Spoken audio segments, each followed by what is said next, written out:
Alvin, ang sundalo. Credit to the author. 1198 hanggang 1205. Ang mga pangalan po na nandito ay galing sa mga name generator. Kaya kung meron man pagkakatulad sa mga pangalan ng totoong tao o lugar, ito ay tunay na hindi sinasadya. Sect leader ito. Nang marinig ang boses na iyon, agad na lumiwanag ang mga mata ng mga matatanda at disipulo ng Alvin sect. Nagsimula silang maghanap sa kanilang sect leader ng Alvin sect. May mga taong tumingin pa kay Yang Chun ng kakaiba. So paano kung isa kang alagad ng Martial Emperor? Tinatawag ka pa ring tanga ng Alvin sect leader. Narinig ni Yang Chun ang boses na umalangaw-ngaw sa lahat ng dako, ngunit hindi niya napagtanto kung ano ang nangyayari. Gayunpaman, agad siyang nagalit nang mapansin niya ang kakaibang tingin na nakukuha niya. Ikaw si Alvin. Ang matalim niyang titig ay agad na dumapo sa isang binata na nakasuot ng lila na lumitaw nang walang nakakaalam kung kailan. Ang kanyang titig ay may bisyo at puno ng layuning pumatay. Ang binata na nakasuot ng purple ay walang iba kundi si Alvin. Sa kasalukuyan, si Alvin ay nakatayo sa tabi ni Irish tulad ng kanyang anghel na tagapag-alaga. Sa sandaling ito, sina Gold Tog at Jack na nakatayo sa harap ni Irish ay matinuring umatras at tumayo sa likod ni Alvin sa isang magalang na paraan. Parang anino niya sila. Kuya yon.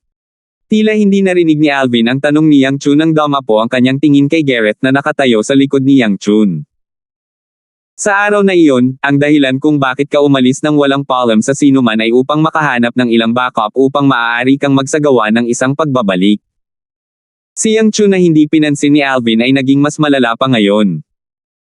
Ang kanyang mga mata na puno ng pagpatay na layunin ay tila maaari itong magpaputok ngayon. Alvin, kinakausap ka ni Lord Yang Chun. How dare you ignore him? Napahamak ka ngayon. Napansin din ni Gareth ang galit ni Yang Chun kaya hindi niya maiwasang mapangiti. Gayunpaman, sa pagkakataong ito, ang tingin ni Alvin ay napunta sa dalawang lalaki sa tabi ni Gareth sa halip. It was the Young brothers. Pagkaraang dumapo ang tingin niya sa dalawa sa kanila, sumilay sa kanyang mga mata ang isang nakakasilaw na kinang na para bang may lalamunan siya. Hindi pa niya ginawang masama ang 2 taong ito. Gayunpaman, ngayon, pinagtaksilan siya ng dalawa at ipinagkanulo ang Alvin sect.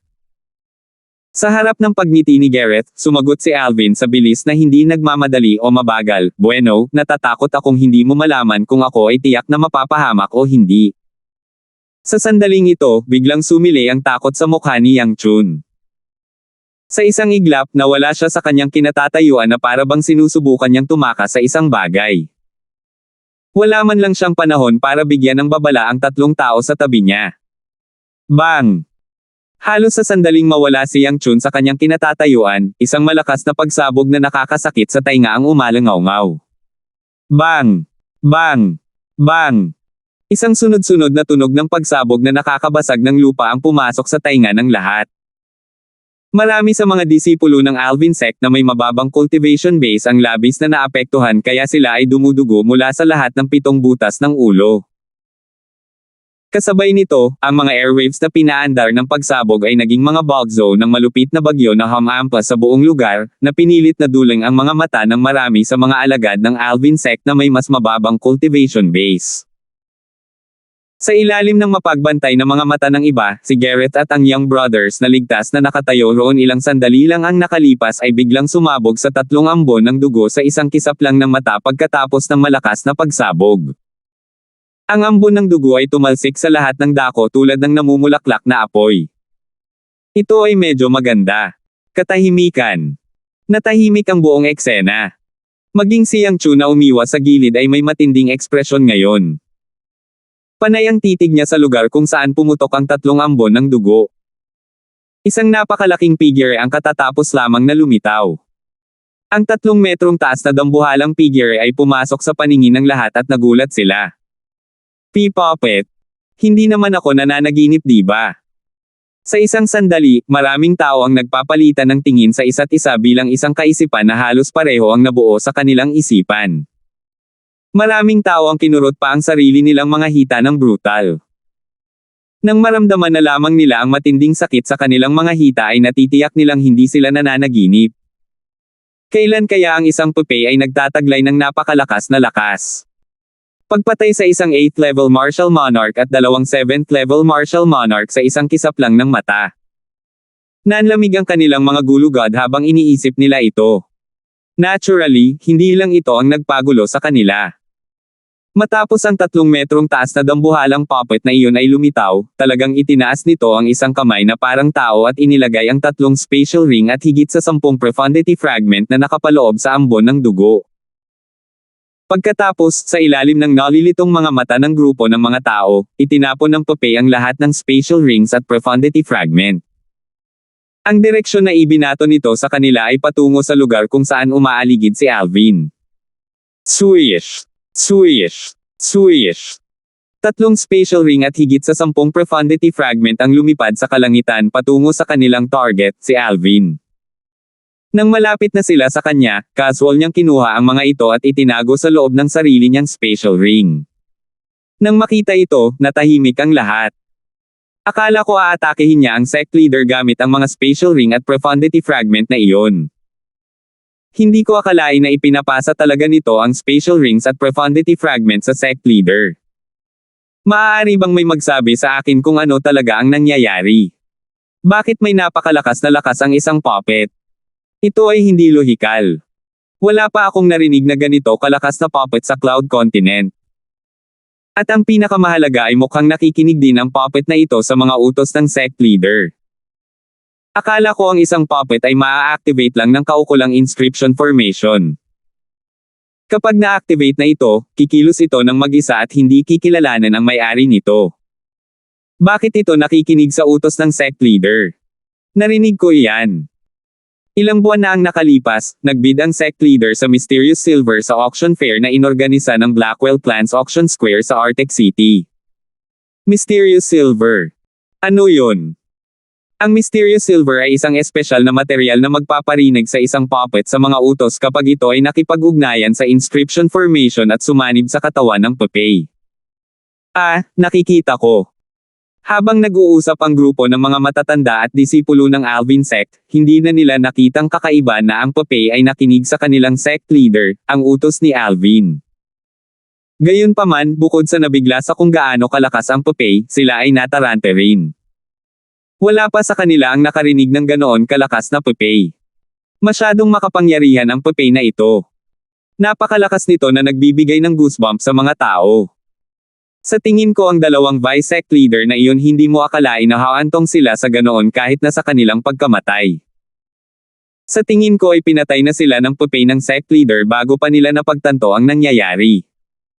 Maraming tao ang humihingal ng mamatay ang Young Brothers. Maging si Paloma ay nagulat at napabuga ng malamig na pawis. Sa sandaling ito, hindi niya maiwasang gumaan ang pakiramdam na tumayo siya sa tabi ni Alvin sect. Kung hindi, siya ay magiging katulad ng Young Brothers. Namatay sila nang hindi man lang alam ang nangyari. H-Hammer ba talaga itong halimaw? Matagal na natigilan si Henry bago siya tuluyang bumalik sa kanyang katinoan. Pagkatapos niyang bumalik sa katinoan, bakas pa rin sa mukha niya ang takot. Sa sandaling ito, sa wakas ay napagtanto niya noong inatake siya ni Hammer dati, ginagamit lamang nito ang 30% ng kanyang lakas sa pinakamaraming. Kung hindi siya nakaligtas. Ang lakas na ipinakita ni Hammer nang patayin nito ang dalawang 8th level martial monarchs at ang 9th level martial monarch ang nagpaunawa dito. Ang sect leader talaga ay may halimaw sa tabi niya. Nakatitig si Silvestre habang nakanganga ang bibig. Sa sandaling ito, bukod sa iba, maging ang Gold Tog at Jack na nasa tabi ni Alvin ay hindi rin maiwasang mataranta. Pareho silang nagpalitan ng tingin sa isa't isa at nakita ang pagtataka sa mga mata ng isa't isa. Jack, paano ginawa ni Master ang puppet na ito? Tinanong ni Gold Tog si Jack gamit ang voice transmission. Kung ako ang tatanungin mo, sino ang dapat kong itanong? Ang alam ko lang ay gumawa si Master ng puppet kamakailan, pero hindi sumagi sa isip ko na isa itong kakaibang puppet. Galit na sagot ni Jack. Nang marating na niya ang dulo ng kanyang pangungusap, puno ng gulat ang kanyang mukha. Bagamat na natiling kalmado ang mukha ni Irish gaya ng dati, may bakas din ng pagkalito sa lalim ng magagandang mata ng taglagas na iyon. Maliwanag na nabigla siya sa lakas ng Popeye na nilikha ni Alvin. Bigyan mo ako ng awtoridad na kontrolin ang Popeye, at iisipin kong palayain sila kapag namatay ka. Nang ang lahat ay naguguluhan pa rin sa Popeye ni Alvin, isang malamig na boses ang umalangaw-ngaw sa hangin at pumasok sa tenga ng lahat. Bumungad sa marami sa kanila ang takot. Saglit na naging sentro ng atensyon ang may-ari ng boses. Ang may-ari ng boses na iyon ay walang iba kundi si Yang Chun, ang disipulo ng isang martial emperor. Maliwanag na ang kanyang sentensya ay nakatarget kay Alvin. Si Alvin, maliban sa pagiging nakatatandang kapatid ni Emerson, ang Peak Master ng dating Yin Yang Sexiang Peak, isa rin siyang disipulo ng martial emperor o kung anuman, paalala ni Henry kay Alvin habang nakatingin sa kanya sa sandaling ito. Isang alagad ng martial emperor. Nang marinig ang mga salita ni Henry, nagtaas ng kilay si Alvin. Matapos ipahayag ang kanyang sorpresa sa pamamagitan ng isang, "Oh." Sinimulan niyang muling suriin ang nasa katanghaliang gulang na lalaki, si Yang Chun, sa kanyang harapan. Pagtataka ni Alvin, "Oh." Napuno ng pagmamalaki ang mukha ni Yang Chun. Gayunpaman, ang pagmamataas ay mabilis na nawala ng walang bakas at napalitan ng kalungkutan sa susunod na sandali. Ito ay dahil sa susunod na pangungusap na binigkas ni Alvin. Sa pagkakaalam ko, hindi karaniwang kilala ng mga martial emperor ang kanilang mga disipulo. Ang mga taong ito ay laging gustong magyabang at manloko sa publiko gamit ang titulong Martial Emperor's Disciple, ngunit sa totoo lang, sila ay mga aso lamang ng mga direktang disipulo ng martial emperor. Dapat aminin na ang mga salitang binigkas ni Alvin ay matalas, at bawat salita ay tumpak na hinihiwa sa masakit na bahagi ng puso. Makikita ito sa malungkot na mukha ni Yang Chun. Kung tama ang hula ko, hindi ka dapat direktang disipulo ng martial emperor, di ba? Patuloy na sinabi ni Alvin. Tila wala siyang balak na pakawalan si Yang Chun habang patuloy siyang nagtatanong. Kung hindi siya direktang disipulo ng martial emperor, dapat isa lang siyang ordinaryong alagad ng martial emperor. Ayon sa mga salita ni Alvin, ang isang ordinaryong alagad ng martial emperor ay karaniwang isang aso na inutusan ng mga direktang disipulo ng martial emperor ayon sa gusto nila. Bilang isang tao na ang memorya ay sumanib sa memorya ng rebirth martial emperor, natural na alam ni Alvin ang hierarchy sa mga sumunod sa martial emperor sa Cloud Continent. Sa itaas ay ang mga tuwirang disipulo, sinundan ng mga ordinaryong disipulo, at ang mababang mga tagasunod sa ibaba. Alvin. Sa wakas, hindi na napigilan ni Yang Chun ang galit sa kanyang puso. Sumigaw siya, "Ngayon, hindi lang kita papatayin, lilipulin ko rin ang buong Alvin sect mo." Sa sandaling ito, si Yang Chun na lubos na galit ay tila hindi na interesado kay Hammer, ang Popeye na kontrolado ni Alvin. Sa ngayon, gusto lang niyang patayin si Alvin. How dare nitong kutsain at hiyain siya pagkatapos niyang matuklasan ang kanyang pagkatao. Ano? Ngayong nahawakan ko na ang masakit mong lugar, galit ka na. Ang tawa sa mukha ni Alvin ay naging mas matindi habang patuloy niyang ginugulo si Yang Chun. Para bang siya ay walang takot kahit na alam niyang si Yang Chun ay isang alagad ng martial emperor. Ang karagdagang pang-aasar ni Alvin ay parang isang sumasabog na fuse na ganap na nag-alab sa apoy ng puot ni Yang Chun. Ang kanyang ekspresyon ay naging kahabag-habag habang siya ay sumigaw sa galit, "Mamatay!" 1199. Boom! Sa isang malakas na pagsabog, nawala si Yang Chun sa paningin ng halos lahat. Natural, hindi talaga siya nawala. Masyadong mabilis ang takbo niya kaya hindi naabutan ng iba ang galaw ng katawan niya. Bagamat hindi mahuli ng karamihan sa mga taong naruroon ang paggalaw ni Yang Chun, hindi ito nangangahulugan na hindi siya makikita ni Alvin. Gayunpaman, hindi nag-react si Alvin kahit na si Yang Chun ay naniningil sa kanya ng napakalakas na momentum. Nakatayo siya sa parehong lugar na para bang hinihintay niya ang pag-atake ni Yang Chun. Tumalsik si Yang Chun na parang mabangis na tigre. Sinugod niya si Alvin gamit ang mga walang kwentang pangil at matutulis na kuko. Shoo! Sa kanyang kamay, isang sword chi na ilang talampakan ang haba ay lumundag mula sa 3 talampakang haba ng talam. Umalon ito at tinutukan si Alvin na parang gusto nitong hatiin si Alvin sa 2. Boom! Boom! Boom! Boom! Boom! Habang gumagalaw si Yang Chun, isang pagsabog ng hangin ang umalangaw-ngaw sa hangin habang patungo din ito kay Alvin. Nang suntukin ni Yang Chun si Alvin gamit ang kanyang espada at ang ilang talampakang sword chi, isang malaking figure ang tumayo sa harap ni Alvin nang ang pag-atake ay muntik ng dumapo sa kanya. Isang pares ng malalaking kamao ang sumuntok palabas na parang dalawang bola ng kanyon at malakas na bumangga sa paparating na sword chi. Boom! Sa isang iglap, isang napakalakas na pagsabog ang narinig. Ang daloy ng hangin ay umaalon kung saan-saan mula sa lugar kung saan bumangga ang mga kamao sa espada. Wah! Maraming mga alagad ng Alvin sect na may mababang cultivation base ang nasugatan sa malakas na pagsabog. Dumudugo sila mula sa kanilang mga mata, ilong, at tainga. May mga nagluwa pa ng subo ng dugo. Kasabay nito, isang malakas na hangin ang kumalat palabas at naging sanhi ng pag-alis ng damit ng lahat.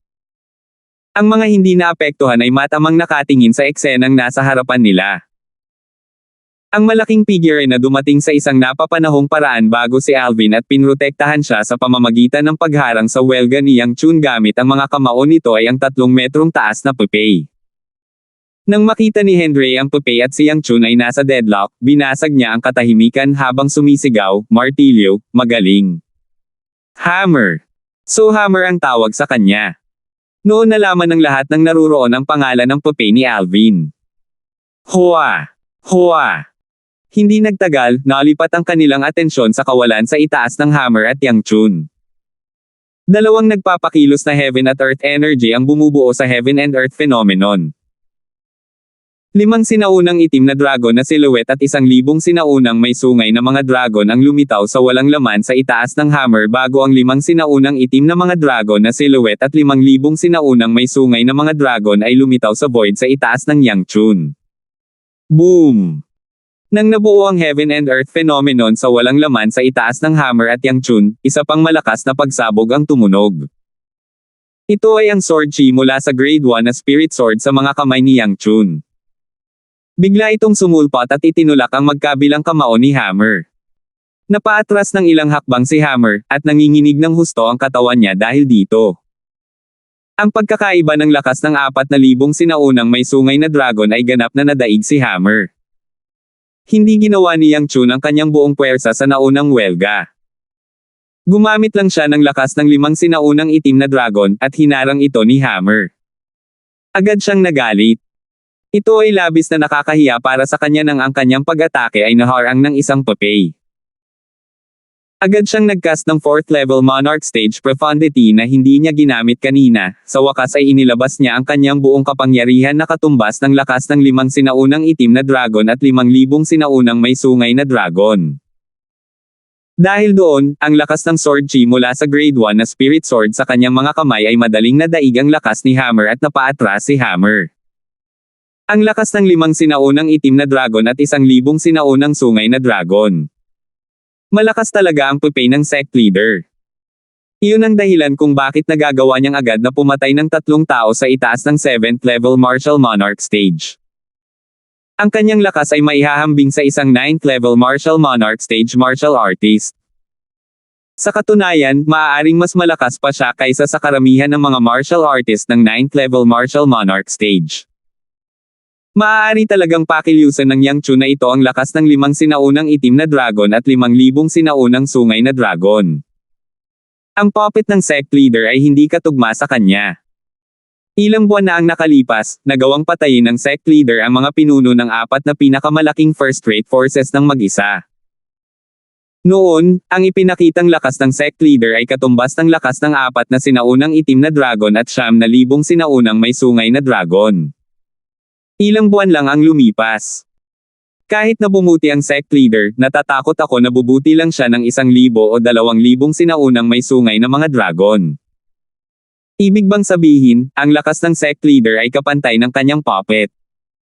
Ang grupo ng mga matatanda at disipulo ng Alvin sect ay nagbubulungan sa kanilang mga sarili. Habang sila ay nagsasalita, ang kanilang mga mukha ay nababalot ng takot na para bang isang krisis ang dumating sa kanila. Sa sandaling ito, karamihan sa kanila ay hindi inakala na ang kanilang sect leader, si Alvin, ay katapat ni Yang Chun na isang alagad ng Martial Emperor. Ayon sa mga salita ni Yang Chun, narito siya upang lipulin ang Alvin sect. Kapag natalo ang kanilang sect leader, si Alvin, ang Alvin sect ay mapapawi din. Mamamatay din sila sa kamay ni Yang Chun at ililibing kasama ang natitirang Alvin sect. Kapag naisip nila iyon, isang bakas ng desperasyon ang makikita sa mga mukha ng matatanda at mga disipulo ng Alvin sect. Maraming tao ang gustong umalis. Di nagtagal, nang ang isa sa mga disipulo ng Alvin sect ay naghahanda ng tahimik na umalis, maraming iba pang mga elder at disipulo ng Alvin sect ang nagpasya na umalis din. Sila ay kumikilos na parang iniiwasan nila ang salot. Gayunpaman, pinigilan sila ng ilang iba pa na pinamumunuan ni Paloma at Silvestre. Isuko mo ang iyong spatial rings, at maaari kang umalis. Hindi na kayo magiging mga alagad ng Alvin sect. Hindi pinigilan ni Paloma at Silvestre ang mga elder at disipulo ng Alvin sect na umalis, ngunit kailangan nilang ibalik ang kanilang spatial rings.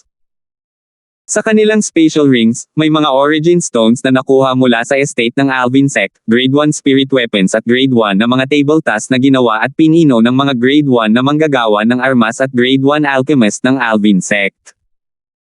Ang mga bagay na ito ay hindi pinahintulutang umalis kasama nila. Sa ilang sandali, maraming matatanda at disipulo ng Alvin sect ang nag-alinlangan. Kahit ano pa, wala nang mas mahalaga pa sa buhay ko. Ayoko ng mga bagay sa spatial ring na ito. Di nagtagal, isang alagad ng Alvin sect ang nanguna sa pagsuko ng kanyang spatial ring. Bulong niya sa sarili bago siya mabilis na umalis sa Alvin Peak at sa Alvin sect. Maraming elder at disipulo ng Alvin sect ang sumunod sa sandaling may nanguna sa pag-alis. Hindi nagtagal at umalis ang ikatlong bahagi ng mga tao ng Alvin sect. Namumula ang mukha ni Henry nang sabihin niya, talagang lumilipad ang lahat sa iba't ibang direksyon kapag dumating ang sakuna. Sa di kalayuan, tumigil si Yang Chun sa paghabol kay Hammer matapos niyang pilitin itong umatras. Hindi niya pinigilan ang mga matatanda at disipulo ng Alvin sect na umalis kahit na nakita niya ito. Sa kasalukuyan, ang lahat ng kanyang atensyon ay nasa 3 metrong taas na puppet sa harap ng kanyang mga mata. Ang lakas ng puppet ay talagang katumbas ng lakas ng 5 sinaunang itim na dragon at 1,000 sinaunang may sungay na dragon. Bagamat hindi ito kasing lakas niya, ang gayong lakas ay nakakabigla pa rin sa isang puppet. Kung maibabalik ko ang puppet na ito bilang regalo para kay Senior Brother Blackwell. Siguradong matutuwa si Senior Brother Blackwell. Naisip ni Yang Chun sa kanyang sarili, nakaramdam siya ng paggalaw. Bagamat isa siyang alagad ng Martial Emperor, tulad ng sinabi ni Alvin, maaaring hindi siya maalala ng kanyang master sa pangalan, Martial Emperor Shi-Chi. Kadalasan, ang alagad ng Martial Emperor ay inilalagay sa ilalim ng pangangalaga ng direktang disipulo ng isang Martial Emperor. Ang direktang disipulo ng Martial Emperor na sinundan niya ay ang pangalawang disipulo ng 4 na direktang disipulo ni Martial Emperor Shi-Chi. Siya ay isang napakalakas na powerhouse sa tuktok ng Martial Monarch stage. Lawrence. Sinabi ng chismis na ang lakas ni Lawrence ay hindi mas mahina kaysa sa pinakamalakas na direktang disipulo ng Martial Emperor Shi-Chi. Ang ranggo ng 4 na direktang disipulo ay hindi batay sa lakas ngunit ang kanilang pagkakasunod-sunod sa pagsali sa sekta. Si Lawrence ang pangalawang disipulo ni Martial Emperor Shi-Chi. Siya rin ang pinabura ni Martial Emperor Shi-Chi. Noon pa man ay ipinagmamalaki ni Yang Chun ang pagsunod kay Lawrence. Natuwa si Yang Chun nang maisip niya kung paano siya nagkaroon ng isa pang pagkakataon na pasayahin si Senior Brother Blackwell. Gayunpaman, mabilis niyang kinalma ang sarili. Alam niyang halos imposibleng hilingin sa sect leader ng Alvin sect na si Alvin, na ibigay sa kanya ang puppet. Bagamat hindi siya makapaghintay na patayin si Alvin at ipaghiganti ang kanyang kapatid na si Emerson, kinailangan niyang pansamantalang pigilan ang kanyang galit para sa napakabihirang puppet na iyon na maaaring magamit upang pasayahin ang kanyang senior brother na si Blackwell. Alvin, tiyak na mamamatay ka ngayon dahil sa pagpatay sa kapatid ko, Emerson. Gayunpaman, gusto mo ba talagang maraming tao ang mamatay kasama mo? Tanong ni Yang Chun sa kanyang malalim na boses habang nakatingin kay Alvin. Habang nagsasalita siya ay napatingin siya sa iba. Ang kanyang mga mata ay kumikinang sa karahasan. Nagudyok ito ng takot sa marami sa kanila. Ang mga may mahinang kapangyarihan sa pag-iisip ay nanginginig pa mula rito.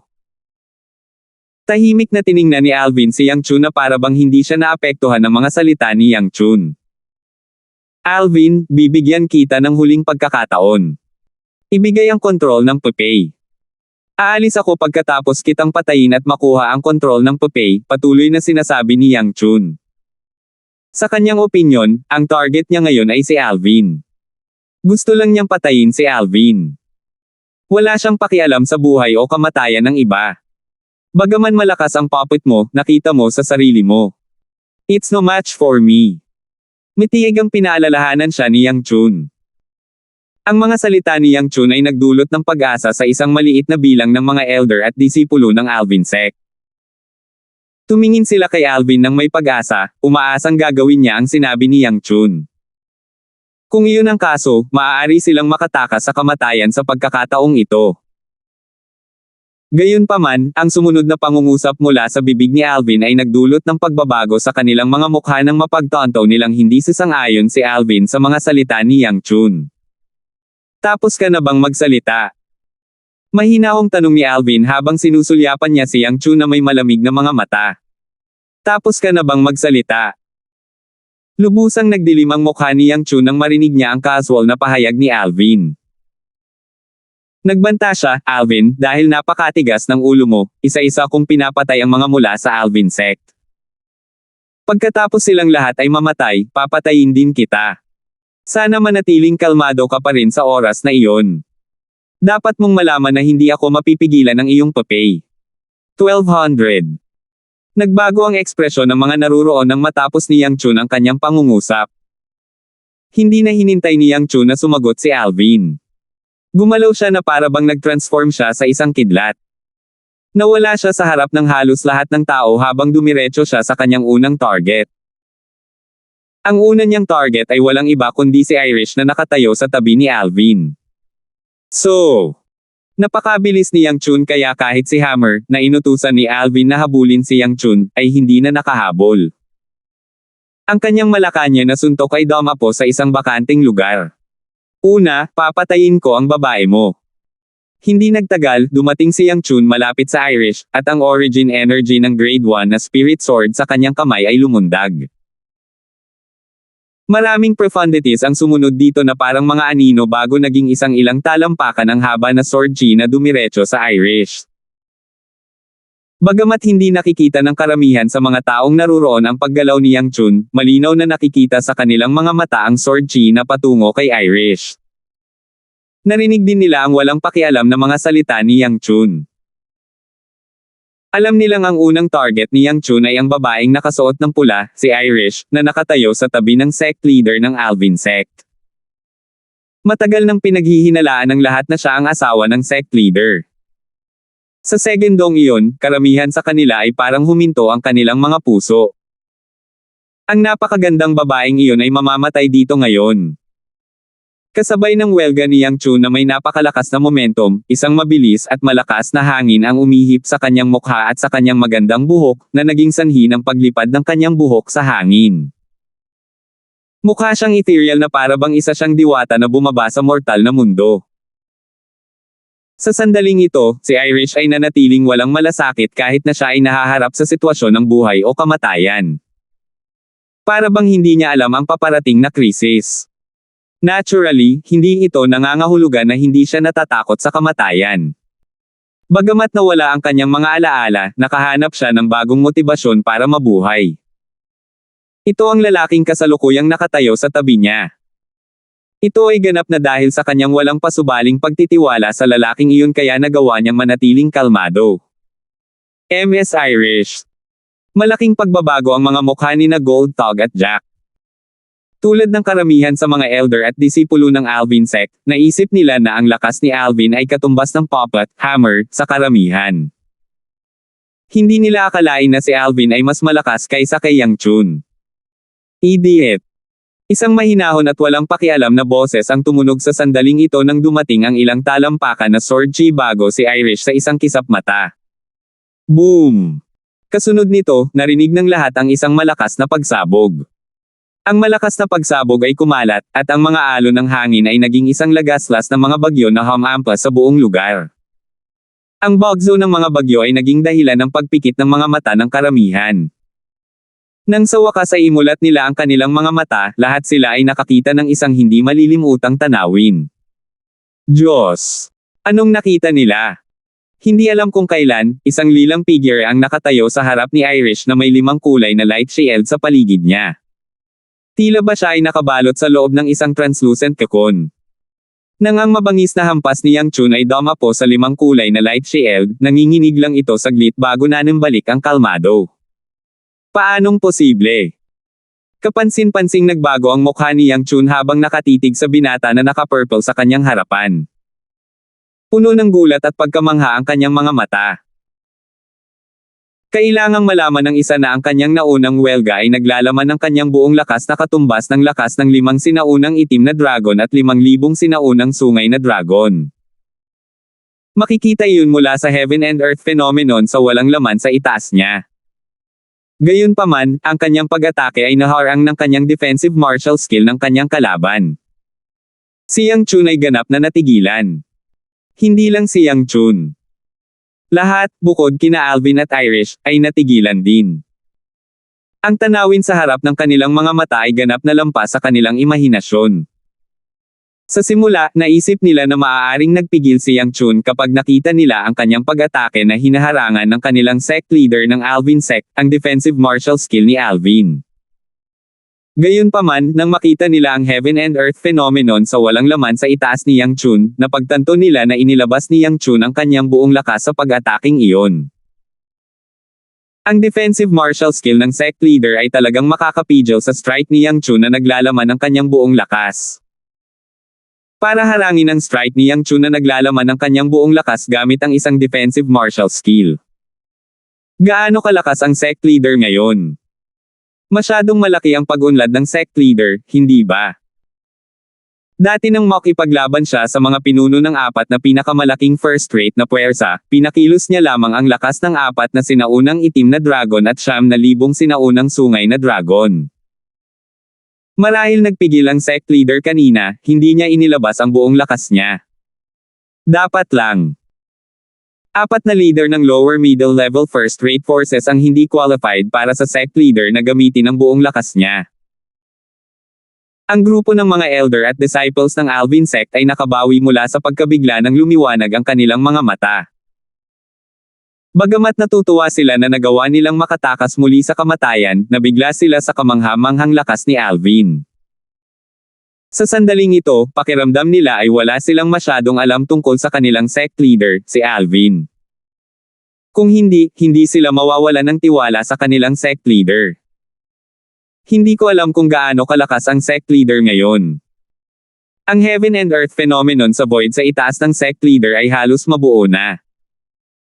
Sa loob ng ilang sandali, maraming nakatatanda at mga disipulo ng Alvin sect ang nahuli ng nakakapukaw na enerhiya ng langit at lupa sa walang laman sa itaas ng Alvin.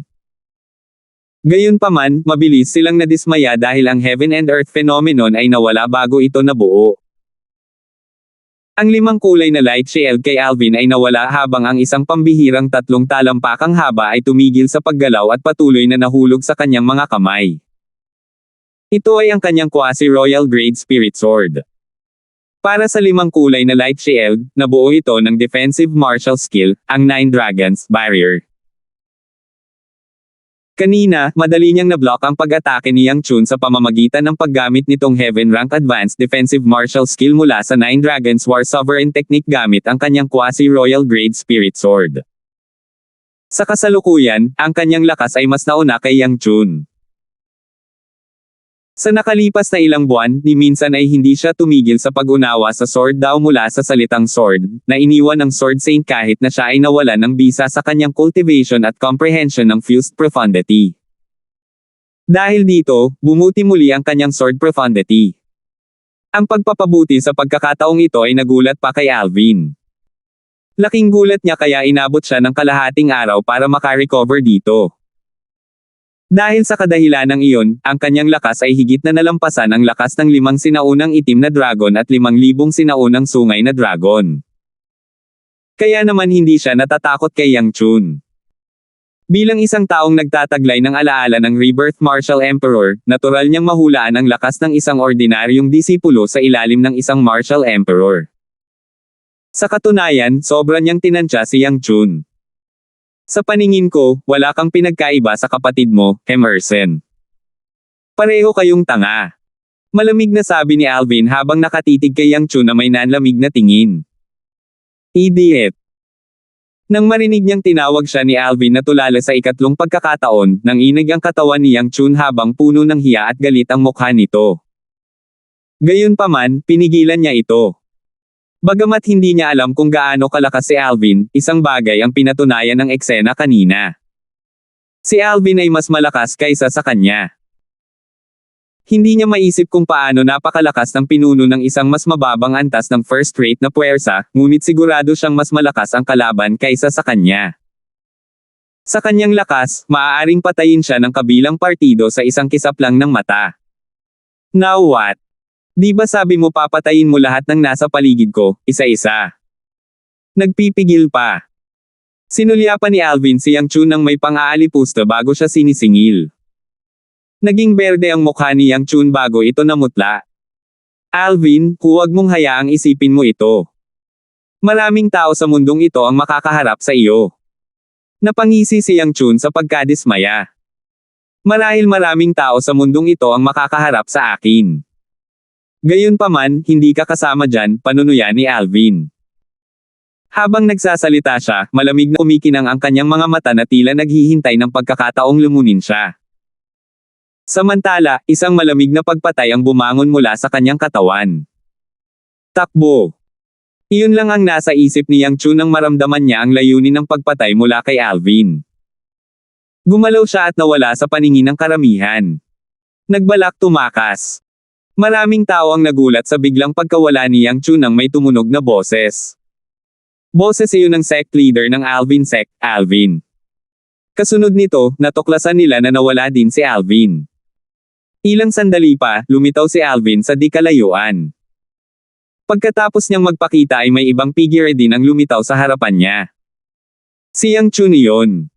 Sinusubukan ng alagad ng Martial Emperor na tumakas mula sa sect leader. Maraming mga elder at disipulo ng Alvin sect ang may nakakatawang hitsura sa kanilang mga mukha. Huwag kalimutan na ordinaryong disipulo lang ni Yang Chun sa ilalim ng Martial Emperor, baka hindi siya kilala ng Martial Emperor. Ayon sa mga salita ng sect leader, ang disipulo ng Martial Emperor na tulad niya ay aso lang ng direktang disipulo ng Martial Emperor, dagdag pa ng iba. Sa tingin mo ba kaya mong takasan ako? Tinitigan ni Alvin si Yang Chun na may panunuya sa gilid ng kanyang bibig. Alvin, inaamin ko na hindi ako kasing galing mo. Gayunpaman, dapat mong pag-isipang mabuti. Kailangan mong magbayad ng malaking halaga para sa pagpatay sa akin. Nagbabanta si Yang Chun na may takot sa kanyang mga mata matapos siyang huminga ng malalim. Magbayad ng presyo. Tumawa si Alvin. Akala mo ba ay ipaghihiganti ka ni Martial Emperor Shi-Chi dahil lang sa hawak mo ang titulong disciple ng Martial Emperor? Sa tingin ko ay hindi kanya makikilala kahit na makita kanya, panunuya ni Alvin sa kanya. Hindi ka kwalipikado para personal na dumating si Lord Emperor Shi.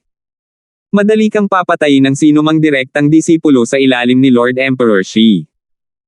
Ngumisi si Yang Chun. Samantala, kumikinang ang kanyang mga mata nang may lumabas na ilaw nang iangat niya ang kanyang braso. Nako, hindi. Pinagmamasdan ni Alvin si Yang Chun, at ang kanyang mukha ay nagbago ng husto nang matuklasan niya ang paggalaw ni Yang Chun. Gusto niyang habulin ang liwanag na iyon, ngunit mabilis niyang natuklasan na ang bilis ng liwanag ay napakabilis nang mawala ito sa kanyang paningin. Walang paraan para makahabol siya ngayon. Komunikasyon Jade Sleep.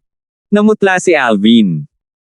Bilang isang taong may memorya at kaalaman ng Rebirth Martial Emperor sa mga inscription, masasabi niyang ang Communication Jade Sleep na ipinadala ni Yang Chun ay nilikha ng isang Martial Emperor Stage Inscription Master. Napakabilis nito kaya hindi niya naabutan. Naging pabaya ako. Huminga ng malalim si Alvin at muling tumingin kay Yang Chun. Ang malamig na kislap sa kanyang mga mata ay hindi maaaring maging mas malamig. 12:01 Ha. Alvin, hindi ka mabubuhay kung maglakas loob kang patayin ako. Nang makita ni Yang Chun ang bahagyang malungkot na ekspresyon ni Alvin, tumawa siya ng malakas. May bakas ng pang-aalipusta sa kanyang mga mata na parang sigurado siyang hindi maglalakas loob na patayin siya ni Alvin. Gayunpaman, totoo ba na si Alvin ay hindi nang ahas na patayin siya? Maya-maya pa ay nakuha na niya ang sagot niya. Idiot. Mahinahong sabi ni Alvin. Itinaas niya ang kanyang mga braso, at ang quasi-royal grade spirit sword ay biglang nanginig bago ito lumipad patungo kay Yang Chun. 9 Dragons, Radiant Flash. Bago tuluyang nawala ang ngiti sa mukha ni Yang Chun, ang 5 kulay na sword chi ay lumabas mula sa quasi-royal grade spirit sword sa kamay ni Alvin at naging isang 9 na ulo na 5 kulay na banal na dragon sa isang kisap lang ng mata. Kumurap ang 9 na ulo na banal na dragon, at 18 kumikinang nakidlat ang bumaril sa mahahalagang organo ni Yang Chun bago pa man siya makapag-react. Si Yang Chun ay pinatay ni Alvin sa isang kisap lang ng mata. Patay na ang isang alagad ng Martial Emperor, ganoon din. Nang mamatay si Yang Chun, mayroon pa rin siyang matamis na ngiti sa kanyang mukha dahil akala niya ay hindi maglalakas loob na patayin siya ni Alvin. Iyon na ang huling ngiti sa buhay niya. Katahimikan. Natahimik ang buong lugar. Bagamat mas malakas si Alvin kaysa kay Yang Chun, inakala ng karamihan sa mga naroroon na hindi maglalakas loob na patayin ni Alvin si Yang Chun. Pagkatapos ng lahat, si Yang Chun ay disipulo pa rin ng Martial Emperor. Gayunpaman, ang pagtatapos ay lampas sa inaasahan ng lahat. Pinatay ni Alvin si Yang Chun, isang alagad ng Martial Emperor mula sa Lost Stone Forest, nang walang anumang pag-aalinlangan. Samantala, nagkatinginan sina Paloma at Silvestre at tila nagkasundo. Tumingin sila sa grupo ng mga matatanda at mga disipulo ng Alvin sect sa paligid nila at sabay-sabay na sumigaw, lahat ng matatanda at disipulo ng Alvin sect ay nakikinig sa utos na ito. Kaagad, lahat ng matatanda at disipulo ng Alvin sect ay ibinaling sa kanila ang kanilang mga mata. Ang bawat isa sa inyo ay dapat minampa sa 99 Heavenly Tribulation para panatilihing lihim ang nangyari ngayon. Ang sino mang tumangging minampa ng isang panunumpa ay agad na papatayin. Dahan daw ang sabi ni Silvestre. Ang kanyang tono ay walang pakialam ngunit puno ng layuning pumatay. Sa ilang sandali, ang mga elder at mga disipulo ng Alvin sect ay nagbago ng husto habang nanginginig ang kanilang mga katawan. Gayunpaman, mabilis silang nakabawi. Natural na mahulaan nila ang intensyon ng dalawang vice sect leaders. Ito ay walang iba kundi ang kanilang pag-aalala tungkol sa balita ng kanilang sect leader na pumatay sa isang alagad ng Martial Emperor na kumalat, at sa gayon, nagdudulot ng kaguluhan sa Alvin sect. Sinulyapan ni Alvin sina Silvestre at Paloma bago siya bumantong hininga. Kanina, napakabilis ng communication jade slip na ipinadala ni Yang Chun na kahit sina Silvestre at Paloma, parehong nasa 7th level Martial Monarch stage, ay hindi napansin. Kung hindi nila aktibong hihilingin sa grupo ng mga elder at disipulo ng Alvin sect na manampa.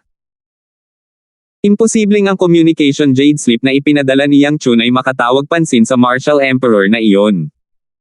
Mas malamang na ipinadala ito sa direktang disipulo ng Martial Emperor. Nakaramdam ng matinding pressure si Alvin nang maisip niya iyon. Ang isang alagad ng Martial Emperor ay hindi maikukumpara sa isang direktang disipulo ng isang Martial Emperor. Ang bawat direktang disipulo ng isang Martial Emperor ay alinman sa isang henyong martial artist na maaaring ituring na napakapangit sa buong Cloud Continent o isang powerhouse sa tuktok ng Martial Monarch stage na may isang paa sa Martial Emperor stage. Naintindihan ko na ang first level Emperor stage sword profundity, at kaya kung pakilusin ang lakas ng 6 na sinaunang itim na dragon at 2,000 sinaunang may sungay na dragon. Naisip ni Alvin sa kanyang sarili, gayunpaman, wala akong ibang kalamangan kumpara sa mga direktang disipulo ng Martial Emperor na iyon. Batay sa alaala ng Rebirth Martial Emperor, lubos na alam ni Alvin kung gaano kaitikot ang direktang disipulo ng isang Martial Emperor. Sa nakaraang 2 buhay ng Rebirth Martial Emperor, nagkaroon siya ng ilang malalakas na direktang disipulo. Kahit sino sa kanila ay mas malakas kaysa sa kanya ngayon. Ang ilan sa kanila ay maaaring magpakilos ng higit sa 7 lakas ng sinaunang itim na dragon. Sa sandaling ito, nakaramdam si Alvin ng kaunting hinga nang maisip niya ang paparating na krisis. Aalis tayo bukas para kunin ang dakilang kayamanan na naiwan ng Rebirth Martial Emperor. Maraming royal grade pills na naiwan niya ang makakatulong sa pag-unlad ng cultivation base ng Martial Monarch. Kasama ang potent medicinal efficacy ng Rebirth pill sa aking katawan, ang aking cultivation base ay dapat na mas mabilis na bumuti. Determinado si Alvin na umalis kinabukasan sa lugar kung saan iniwan ng Rebirth Martial Emperor ang malaking kayamanan at kunin ang mga ito. Nagplano si Alvin na pumunta ng mag-isa sa pagkakataong ito. Wala siyang planong isama sina Irish, Jack, at Gold Tog dahil gusto niyang bumalik ng mabilis hanggat kaya niya. Sino ang nakakaalam kung ang direktang disipulo ng Martial Emperor na nakatanggap ng Communication Jade Slip na ipinadala niyang Chun ay darating o hindi? Kailangan niyang maging handa sa paparating na bagyo. Sa gabi, nakaupo si Alvin na naka-cross-legged sa kanyang kama. Isang jade box ang lumitaw sa manipis na hangin at nahulog sa kanyang mga kamay. Napakaganda ng hitsura ng jade box. Iniwan ito para sa kanya ng kanyang deadbeat na ama, si Raymond. Dati, iniwan ni Raymond sa kanya ang 3 malalakas na anting-anting at ang exquisite jade box. Inubos na niya ang 3 anting-anting at naiwan na lamang ang exquisite jade box. I wonder kung mabubuksan ko na. Kumikislap ang mga mata ni Alvin habang pilit niyang buksan ang exquisite jade box gamit ang kanyang mga kamay. Hoa! Samantala, nagsimulang gumalaw ang heaven and earth energy sa walang laman sa itaas ni Alvin. Gayunpaman, mabilis na natuklasan ni Alvin na kahit na ginamit niya ang quasi-royal grade spirit sword at pinakilos ang lakas ng 6 na sinaunang itim na dragon at 2,000 sinaunang may sungay na dragon, hindi pa rin niya mabuksan ang exquisite jade box. Anong mga trick ang sinusubukang laruin ng aking deadbeat na ama? Hindi mapigilan ni Alvin na mapangiti ng mapait. Ang kanyang kasalukuyang lakas ay itinuturing na nasa mid-range sa mga powerhouse sa tuktok ng Martial Monarch stage. Gayunpaman, hindi man lang niya mabuksan ang isang maliit na kahon. Ang exquisite jade box ay naging mas misteryoso sa mga mata ni Alvin. Natatakot ako na ang exquisite jade box na ito ay naglalaman ng higit pa sa kinaroroonan ng aking deadbeat na ama. Marahil ay may iba pa rito. Baka ito ay isang bagay na mas mahalaga kaysa sa 3 anting-anting. Marahil, isang malaking salansan ng mga anting-anting. Ungol ni Alvin. Ang kanyang mga mata ay kasing liwanag ng mga bituin. Parang nakikita na niya ang kanyang sarili na may hawak na isang malaking stack ng mga anting-anting at itinapon ito kung saan-saan, agad na pinapatay ang isang grupo ng mga powerhouse sa tuktok ng Martial Monarch stage. Natural, lahat ito ay nasa isip ni Alvin. Wala siyang ideya kung ano ang nasa exquisite jade box kaya bulag na hula lang niya. Dahil hindi mabuksan ni Alvin ang exquisite jade box, tumigil siya sa pagkalikot dito at inilagay ito sa spatial ring. Pagkatapos nito, nagsimula siyang mag-concentrate sa kanyang paglilinang. 9 Dragon's War Sovereign Technique, ang Divine Dragon Form. Habang naglilinang, hindi nakalimutan ni Alvin na unawain ang Fused Profundity at ang Sword Profundity. Sa kasalukuyan, ang lakas ng 5 sinaunang itim na dragon ay mula sa Fused Profundity at sa Sword Profundity na naintindihan niya. Ang second level Fused Profundity ay katumbas ng lakas ng 3 sinaunang itim na dragon. Ang first level Emperor Stage Sword Profundity ay katumbas ng lakas ng 2 sinaunang itim na dragon. Matapos idagdag ang 2 sa kanila, ito ay katumbas ng lakas ng 5 sinaunang itim na dragon. Kung pinakawalan ni Alvin ang kanyang buong lakas at ginamit ang quasi-royal grade spirit sword, ang kanyang lakas ay katumbas lamang ng lakas ng 6 na sinaunang itim na dragon at 2,000 sinaunang may sungay na dragon. Iyon ay dahil masyadong mahina ang kanyang cultivation base kumpara sa profundities na naintindihan niya. Ang cultivation base ng 4th level Martial Monarch stage ay hindi itinuturing na mababa, ngunit namutla ito kumpara sa 2 profundities na naintindihan ni Alvin. Kung malalaman ng iba ang tungkol sa pinagmulan ng lakas ni Alvin, siguradong magugulat sila. Ang kanyang profundities ay katulad ng naintindihan ng mga powerhouse ng Martial Emperor, ngunit ang kanyang cultivation base ay nasa 4th level Martial Monarch stage lamang. Magkaibang mundo ang dalawang iyon, kaya naman mahirap isipin na magkakaroon ng ganitong kababalaghan. Gayunpaman, ang kababalaghan ay talagang lumitaw kay Alvin. Ang Sword Saint Berting ay talagang kamangha-mangha. Pinagbuti ko ang aking sword profundity sa Emperor Stage Profundity sa pamamagitan lamang ng pag-unawa sa 20% ng sword daw na nasa salitang sword na naiwan niya. Kung maiintindihan ko ang sword daw na kabisado ko ng buo, ibig sabihin ba nito ay nasa 9th level Emperor Stage Sword Profundity ang aking pag-unawa? Bumilis ang tibok ng puso ni Alvin nang maisip niya ito. Pakiramdam niya talaga ay misteryoso at hindi mahuhulaan ang taong nagsasabing siya ay isang sword saint. Ang sword daw na kabisado ko ay halos hindi na kumamaw sa ibabaw ng sword daw na nakapaloob sa salitang iyon. Kung lubos kong mauunawaan ito, hindi ko alam kung hanggang saan ang pag-unlad ng aking sword profundity. Ang isang bagay na sigurado ako ay ang sword profundity ay malalampasan ng 9th level Emperor Stage Sword Profundity. Sigurado si Alvin tungkol dito. Pinakalma ni Alvin ang kanyang isip. Tahimik niyang nililinang ang 9th form of 9 Dragons War Sovereign Technique, ang Divine Dragon Form pati na rin ang pag-unawa sa dalawang uri ng profundities. Ang kanyang cultivation base ay bumubuti sa hindi maisip na bilis. Natural, napakabagal pa rin ito sa mga mata ni Alvin. Kinaumagahan, umalis si Alvin sa Alvin Peak at sa Alvin Sect nang hindi inaalerto ang lahat. Diretso siya sa malaking kayamanan na naiwan ng Rebirth Martial Emperor. Natural, hindi siya umalis ng walang paalam. Ipinaalam niya kay Irish ang tungkol sa kanyang pag-alis at ibinigay ang kontrol ng Popeye, Hammer, kay Irish. Sa panahong malayo siya sa Alvin Sect, si Hammer ang magbabantay sa Alvin Sect. Simple lang para kay Hammer na bantayan ang isang lower level na first rate na puwersa gamit ang kanyang lakas maliban kung makatagpo sila ng isa pang Martial Monarch powerhouse tulad ni Yang Chun.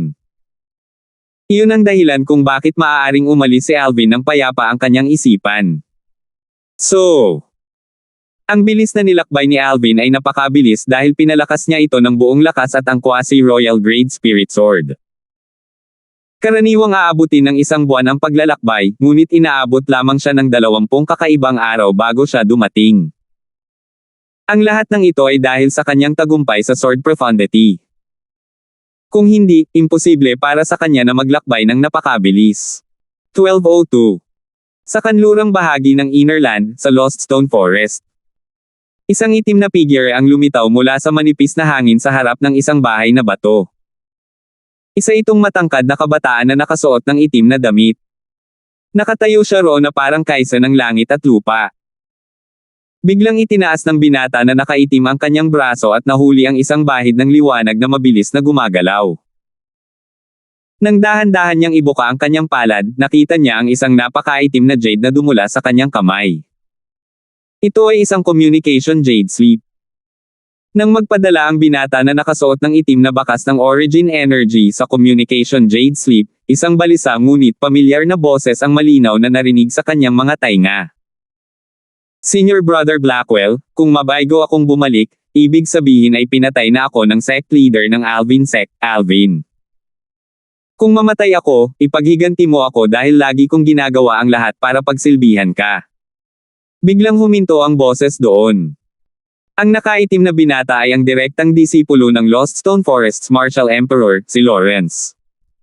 Ang kanyang master ay si Martial Emperor Shi-Chi, at siya ang paboritong disipulo ni Martial Emperor Shi-Chi. Ang kanyang lakas ay maaaring ituring na pinakamahusay sa ilang mga direktang alagad ni Martial Emperor Shi-Chi. Alvin. Walang ekspresyong ungol ni Lawrence. Hinawakan niya ang kamay na may hawak ng communication jade sleep, at agad itong nadurog sa alikabok. Hu! Isang bugzo ng hangin ang dumaan at naging sanhi ng pagkipas ng itim na damit ni Lawrence. Ang communication jade sleep sa kanyang mga kamay na naging alikabok ay natangay ng hangin at nawala sa ere sa isang iglap lang. Nanatiling kalmado ang ekspresyon ni Lawrence sa buong panahon na parang walang halaga sa kanya ang buhay ni Yang Chun. Gayunpaman, may malamig na kislap sa lalim ng kanyang mga mata. Samantala, sa kabilang panig ng Innerland, ginamit ni Alvin ang alaala ng Rebirth Martial Emperor para gabayan siya at sa wakas ay dumating malapit sa kanyang destinasyon. Ang kanyang destinasyon ay ang lugar kung saan iniwan ng Rebirth Martial Emperor ang dakilang kayamanan sa kanyang ikalawang buhay. Ayon sa alaala ng Rebirth Martial Emperor, ang spatial ring na naglalaman ng dakilang kayamanan ay nasa bulubunduking iyon. Tumingin si Alvin sa malayo. Isang mahabang hanay ng bundok ang pumasok sa kanyang paningin. Ito ay lantian, na nagpapahiwatig na ang kapaligiran ay sapat na mabuti para sa pamumulaklak ng mga flora. Pagkatapos ng 10,000 taon, ang bulubundukin ay magkakaroon ng mas marami o mas kaunting pagbabago. Natatakot ako na kailangan kong gumugol ng ilang oras upang mahanap ang spatial ring na itinago ng Rebirth Martial Emperor. Napaisip si Alvin sa kanyang sarili. Inihanda niya ang pag-iisip para doon. Ilang sandali pa, si Alvin ay tila nag-transform sa isang kidlat at lumipad patungo sa mahabang hanay ng bundok. Mabilis siyang nakarating sa itaas ng mahabang bulubundukin. Boom! Boom! Boom! Nang dumating si Alvin sa itaas ng bulubundukin, narinig niya ang sunod-sunod na malalakas na ingay mula sa kailaliman ng bulubundukin. Niyanig ng malalakas na ingay ang mga kalapit na bundok hanggang sa gumuho ang mga burol at yumanig ang lupa. Maraming mga ibon ang lumipad sa langit kung saan nagmula ang mga ingay. Umindayog ang luntiang kagubatan na parang may bagyo. May nag-aaway. Nagtaas ng kilay si Alvin habang papalapit siya dahil sa curiosity. Habang papalapit siya, mas lumalakas ang ingay.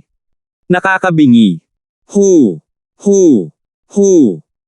Nang makalapit na siya, naramdaman ni Alvin ang paghampas ng hangin sa kanyang mukha habang ang kanyang kulay ube na roba ay lumipad sa hangin. Hindi niya namamalayan na ipinikit niya ang kanyang mga mata. Mukhang naglalaban ang dalawang powerhouse sa itaas ng 7th level Martial Monarch stage. Si Alvin ay patuloy na gumagalaw patungo sa pinanggalingan ng ingay habang siya ay naghuhula. Di nagtagal, nakita ni Alvin ang mga figure na naglalaban sa isang maluwang na kanyan. Isang 2 metrong matangkad na matipunong lalaki ang nakikipaglaban sa isang maputi ang buhok. Hawak ng matipunong lalaki ang isang pares ng meteor martilyo sa kanyang mga kamay. Nang gumalaw siya ay mabilis na nagpaputok ng bala ang mga bulalakaw na dumiretso sa matanda. Inatake niya ng walang awa.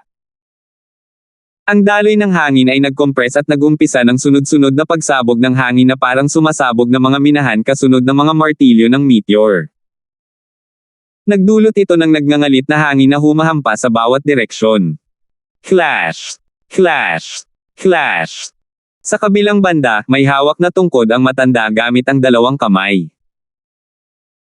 Hindi siya natakot sa mga bulalakaw na martilyo sa kamay ng matipunong lalaki, na paulit-ulit na humaharang dito. Maging ang meteor martilyo sa mga kamay ng matipunong lalaki o ang tungkod sa kamay ng matanda, pareho silang grade 1 na spirit weapons. Walang sawang lumaban silang dalawa, pero pantay-pantay. For a time, walang nanalo o natalo. Matanda, nadiskubre ko muna ang 10,000 year red fruit na iyon. Hindi ka ba lumalampas sa panghihimasok mo? Sabi ng matipunong lalaki sa malalim na boses habang binabasag niya ang mga martilyo ng meteor sa kanyang mga kamay. Malaking tao, hindi ito sa iyo dahil hindi mo pa ito napupulot. Ang isang mahalagang material na tulad ng 10,000 taon na pulang prutas ay dapat na pag-aari ng pinakamay kakayahang tao, sabi ng matanda na walang balak na pumayag. Ang tungkod sa kamay ng matanda ay tumama ng kasing bilis ng kidlat, at patuloy niyang hinaharangan ang mga martilyo ng meteor na pumutok mula sa matipunong mga kamay ng lalaki na parang mga guhit ng ilaw. Dapat sa pinakamay kakayahang tao. Kung ganoon, papatayin muna kita, kasuklam-suklam na matanda, bago ko mapites ang 10,000 year red fruit na iyon. Sigaw ng matipunong lalaki. Ang lahat ng kanyang mga kalamnan ay biglang umbok, at siya ay mukhang mas malaki. Kasabay nito, ang pares ng meteor hammers ay lumipad mula sa kanyang mga kamay at nanginginig. Biglang lumitaw ang isang malapad na martilyo ng anino bago ito bumagsak sa matanda na parang meteor shower. Tignan natin kung kaya mo yan. Napangisi ang matanda nang magsimulang mag-flutter ang kanyang kulay abong damit. Ang tungkod sa kanyang mga kamay ay kumikinang, at ikinaway niya ito na para bang bumubuo siya ng isang proteksyon na harang sa paligid ng kanyang ulo at katawan. Boom! Boom! Boom! Ang kalangitan ng mga martilyo ng anino ay nahulog tulad ng isang meteor shower, at sila ay walang tigil na nabasag sa proteksyon na hadlang na nabuo ng tungkod. Tila siya ang may kapangyarihan ngayon. Halos magkapantay ang kanilang lakas sa isa't isa. Gayunpaman, ang matipunong lalaki ang may kapangyarihan dahil siya ang nagkusa na umatake muna. Gayunpaman, ang matanda ay hindi isang taong madaling makitungo. Di nagtagal, sinamantala niya ang pagkakataon at nagawang makatakas sa krisis. Patuloy ang tunog ng pagsabog ng hangin habang nag-aaway ang dalawang lalaki. Ang mga umiikot na airwaves ay napalitan ng mga bog zone ng bagyo at binunot ang lahat ng mga halaman at puno sa paligid. Dahil pareho silang nasa gitna, isang malaking lugar ang naging tigang na lupain sa isang kisap mata. Gayunpaman, pareho silang mahigpit na naglalaban kaya't hindi nila napansin na may lumitaw na figure sa itaas nila habang ang mga halaman at puno ay nabunot. Ang figure ay walang iba kundi si Alvin na naakit sa kanilang away. 10,000 year red fruit. Narinig ni Alvin ang buong pag-uusap. Agad na nagningning ang kanyang mga mata, at bumilis ang kanyang hininga. Ang 10,000 taon na pulang prutas. Nakita niya ang mga tala nito sa alaala ng Rebirth Martial Emperor. Ang 10,000 taon na pulang prutas ay isang lubhang mahalagang espiritong prutas. Sa Cloud Continent, kilala rin ito bilang King of Spirit Fruits. Sa Cloud Continent, napakahirap para sa mga martial artists sa itaas ng Martial Monarch stage na pagbutihin ang kanilang cultivation sa pamamagitan ng pagkonsumo ng mga spirit fruit. Ito ay dahil ang mga bunga ng espirito na may pinakamalakas na epekto sa Cloud Continent ay epektibo lamang para sa mga martial artists ng Void Transformation. Wala itong epekto sa mga powerhouse ng Martial Monarch nang kainin nila ang mga spirit fruit na iyon. Naturally, hindi ito magiging epektibo lamang kung ang isa ay direktang kumain nito. Kung ang Grade 1 Alchemist ay nagpino ng Grade 1 na mga table task na may malaking sari-saring spirit fruit, mapapabuti nito ang cultivation base ng isang martial artist sa itaas ng Martial Monarch stage sa isang tiyak na antas. Bagamat magkakaroon ng mga pagpapabuti, ang mga pagpapabuti ay hindi gaanong pinalaki kumpara noong isang martial artist sa ibaba ng Martial Monarch stage ang kumain ng espiritong prutas. Bilang King of Spirit Fruits, ang 10,000 year red fruit na medicinal efficacy ay walang hanggan na nakahihigit sa isang ordinaryong spirit fruit. Kahit na ang isang Martial Monarch stage martial artist ay lubos na makikinabang sa pagkonsumo nito. Maaari kong pinuhin ang isang kaldero ng Profound Monarch Pill na may 10,000 year red fruit kasama ang ilang mahahalagang materyales na panggamot. Ang isang kaldero ng Profound Monarch Pills ay magkakaroon ng 10 pills kung ako mismo ang magpino nito. Ang medicinal efficacy ng 3 Profound Monarch Pills ay halos katumbas ng medicinal efficacy ng isang 10,000 year red fruit. Dahil sa kadahilanang iyon, hindi ito direktang ubusin ni Alvin kahit na makuha niya ang 10,000 year red fruit. Gagamitin niya ang 10,000 taon na pulang prutas at iba pang panggagamot na materyales para pinuhin ang Profound Monarch Pills. Dahil dito sila nag-aaway. It's safe to say the 10,000 year red fruit must be nearly.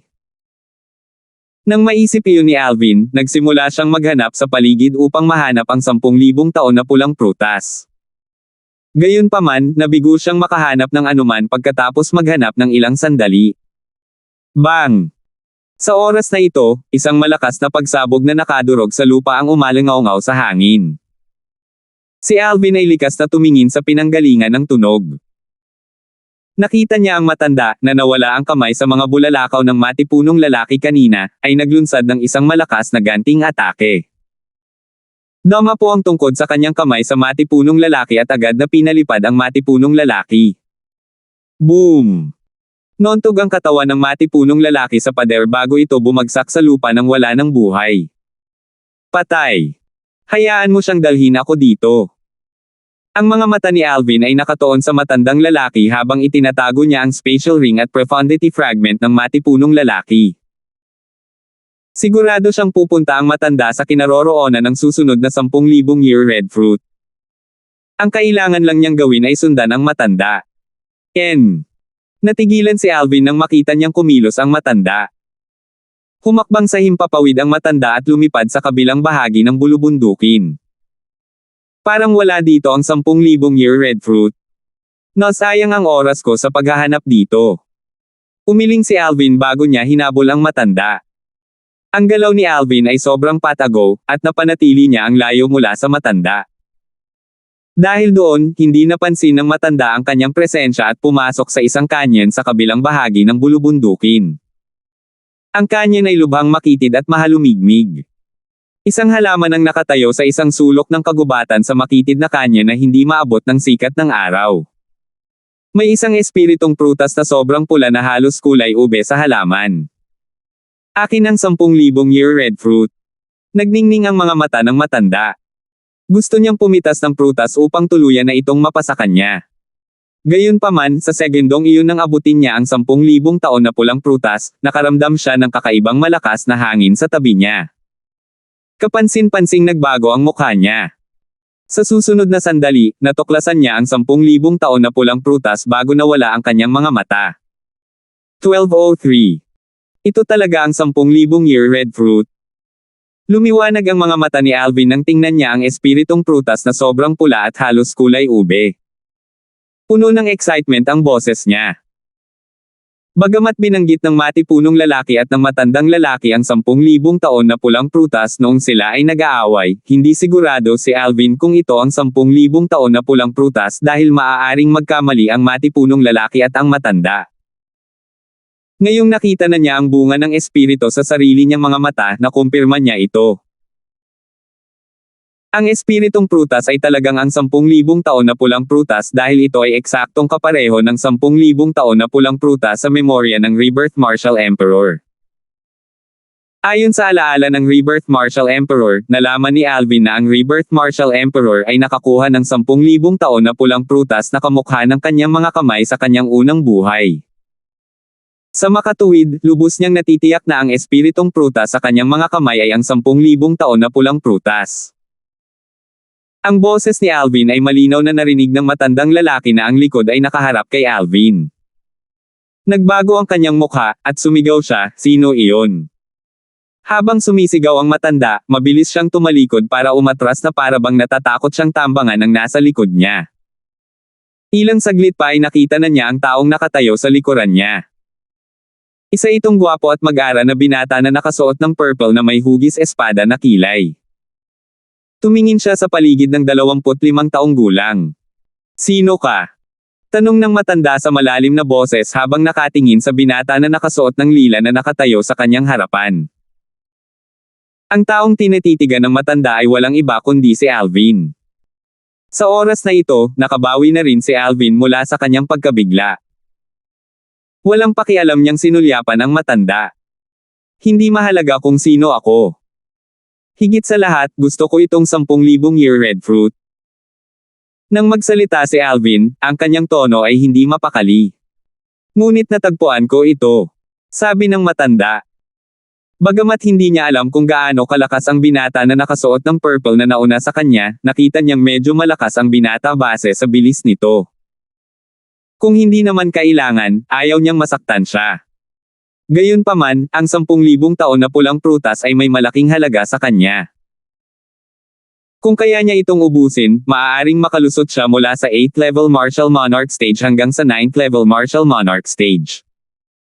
Dahil sa kadahilanang iyon, hindi niya madaling isuko ang 10,000 year red fruit maliban kung ito ay talagang kinakailangan. "Nahanap mo na." Nang marinig ni Alvin ang mga salita ng matanda, siya ay natigilan. Hindi niya napigil ang tumawa.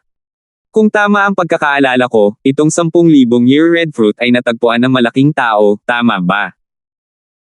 Bago mo siya pinatay, hindi ba't sinabi mo na dapat ito ay pag-aari ng pinakamay kakayahang tao? Nagsalita si Alvin habang matamang nakatitig sa matanda. He then added, "Kung hindi ka pumayag, pwede mo akong hamanin. Kapag nanalo ka, ibabalik ko sa'yo ang 10,000 year red fruit." "Paano yan?" Ito ay pag-aari ng pinakamay kakayahang tao. Nang marinig ng matanda ang mga salita ni Alvin, mas naging malungkot ang kanyang mukha. Pakiramdam niya ay binaril niya ang sarili sa paa. Sa wakas ay napagtanto niya na ang hitsura ng kabilang partido ay hindi nagkataon. Marahil, ang kabilang partido ay nagkukubli sa dilim simula noong kalabanan niya ang malaking tao. Kung hindi, paano niya malalaman ang mga salitang sinabi niya kanina? Bukod dito, pinuspos din ng huling pangungusap ni Alvin ang matanda ng pangamba. Dahil ang kabilang partido ay naglakas loob na sabihin iyon, nangangahulugan ito na siya ay lubos na nagtitiwala sa kanyang lakas. For once, naisipan ng matanda na umatras. Gayunpaman, sa sandaling lumitaw ang ideya ng pag-urong sa kanyang isipan, mabilis itong napigilan ng kasakiman sa kanyang puso. Hindi. Hindi ako pwedeng sumuko na lang sa 10,000 year red fruit. Ang 10,000 year red fruit ay nagparamdam sa matandang lalaki na ayaw umalis. So, may bakas ng kahibangan sa mga mata niya ng bulong niya sa sarili. Sa loob lamang ng ilang segundo, lumitaw ang isang tungkod na grade 1 spirit weapon, at inihampas niya ito kay Alvin. Inilabas niya ang kanyang buong kapangyarihan ng walang awang, nagbabalak na patayin si Alvin sa isang suntok. Gayunpaman, umatras siya ng kasing bilis ng pag-atake niya. Nabawi ng matanda ang grade 1 na spirit cane matapos niyang salakayin si Alvin ng buong lakas. Hindi lamang hindi nakaiwas si Alvin sa pag-atake, ngunit humakbang pa siya pasulong. Bago umabot ang tungkod sa mga kamay ng matanda, hinaampes ni Alvin ang matandang lalaki gamit ang kanyang palad na para bang mayroon siyang banal na tulong. Dama po ito sa dibdib ng matanda at nagdulot ng malakas na pagsabog. Kasunod nito, lumipad na parang palaso ang matanda at tumama sa dingding. Nagluwa siya ng ilang subo ng dugo.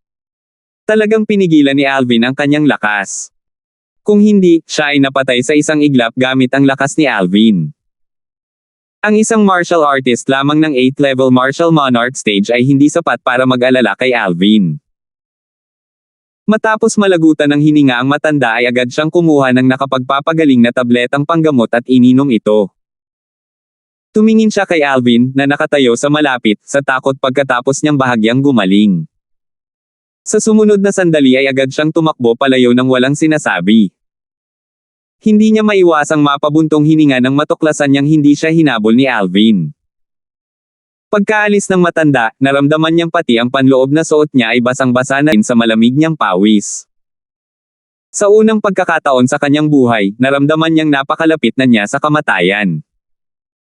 Yung pakiramdam ng inis na naramdaman niya kanina. Ayaw na niyang maramdaman ulit iyon sa buhay niya. Tungkol naman sa 10,000 year red fruit, tuluyan na niyang nakalimutan ang tungkol dito. Hindi na siya naglakas loob na ipaglaban ito.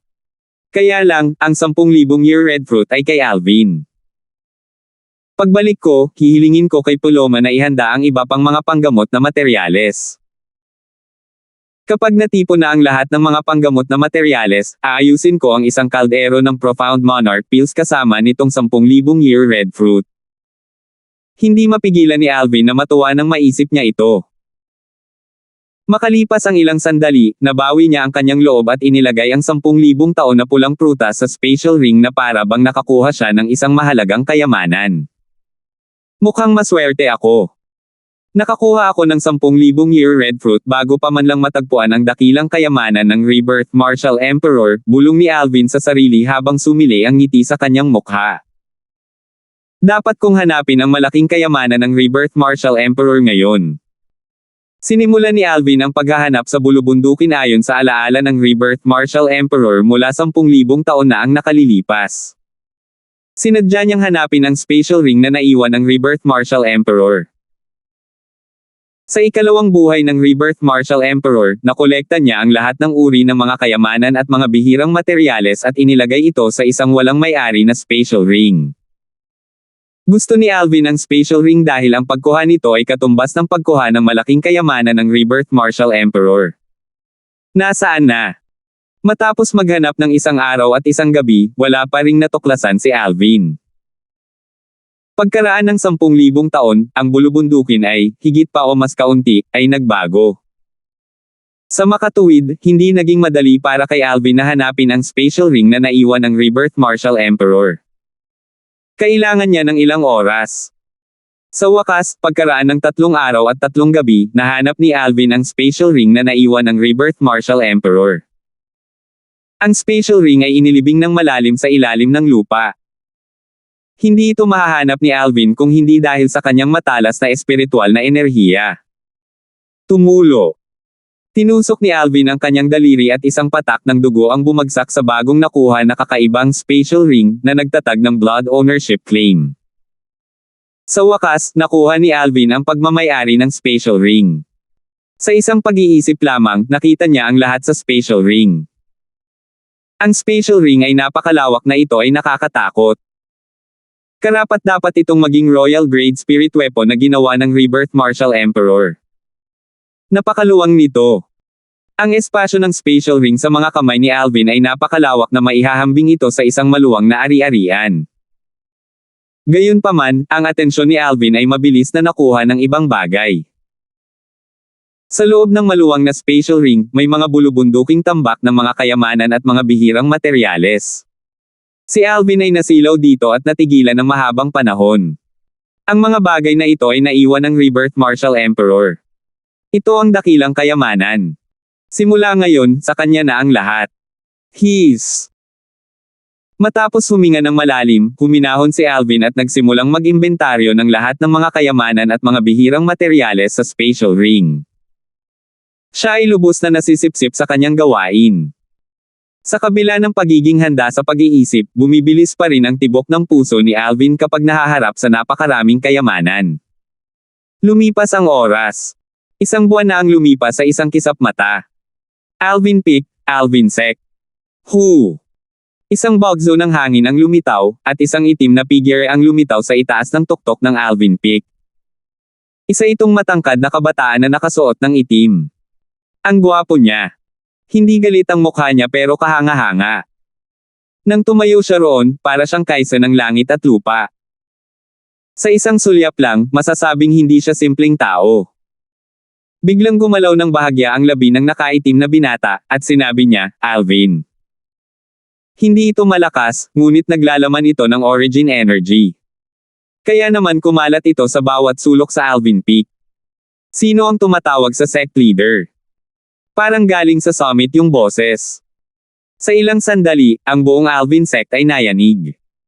Maraming elder at disipulo ng Alvin sect ang bumangon sa hangin at lumipad patungo sa tuktok. Habang mabilis na lumitaw ang mga vice-sect leader ng Alvin sect, sina Paloma, at Silvestre.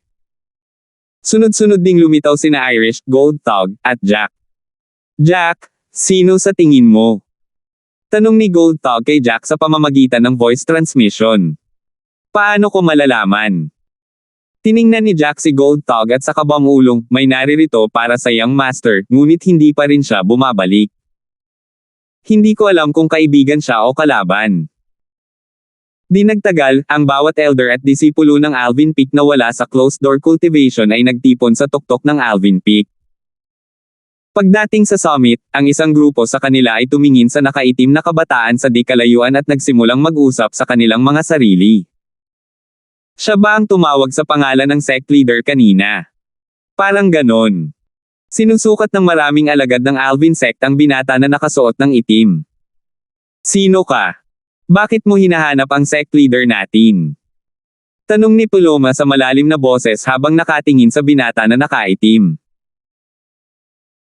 Gayunpaman, hindi pinansin ng nakaitim na binata si Paloma at tumingin sa grupo ng mga elder at disipulo ng Alvin sect bago siya malakas na nagtanong, pinatay ba ni Alvin ang disipulo ng Lost Stone Forest na Martial Emperor, Yang Chun?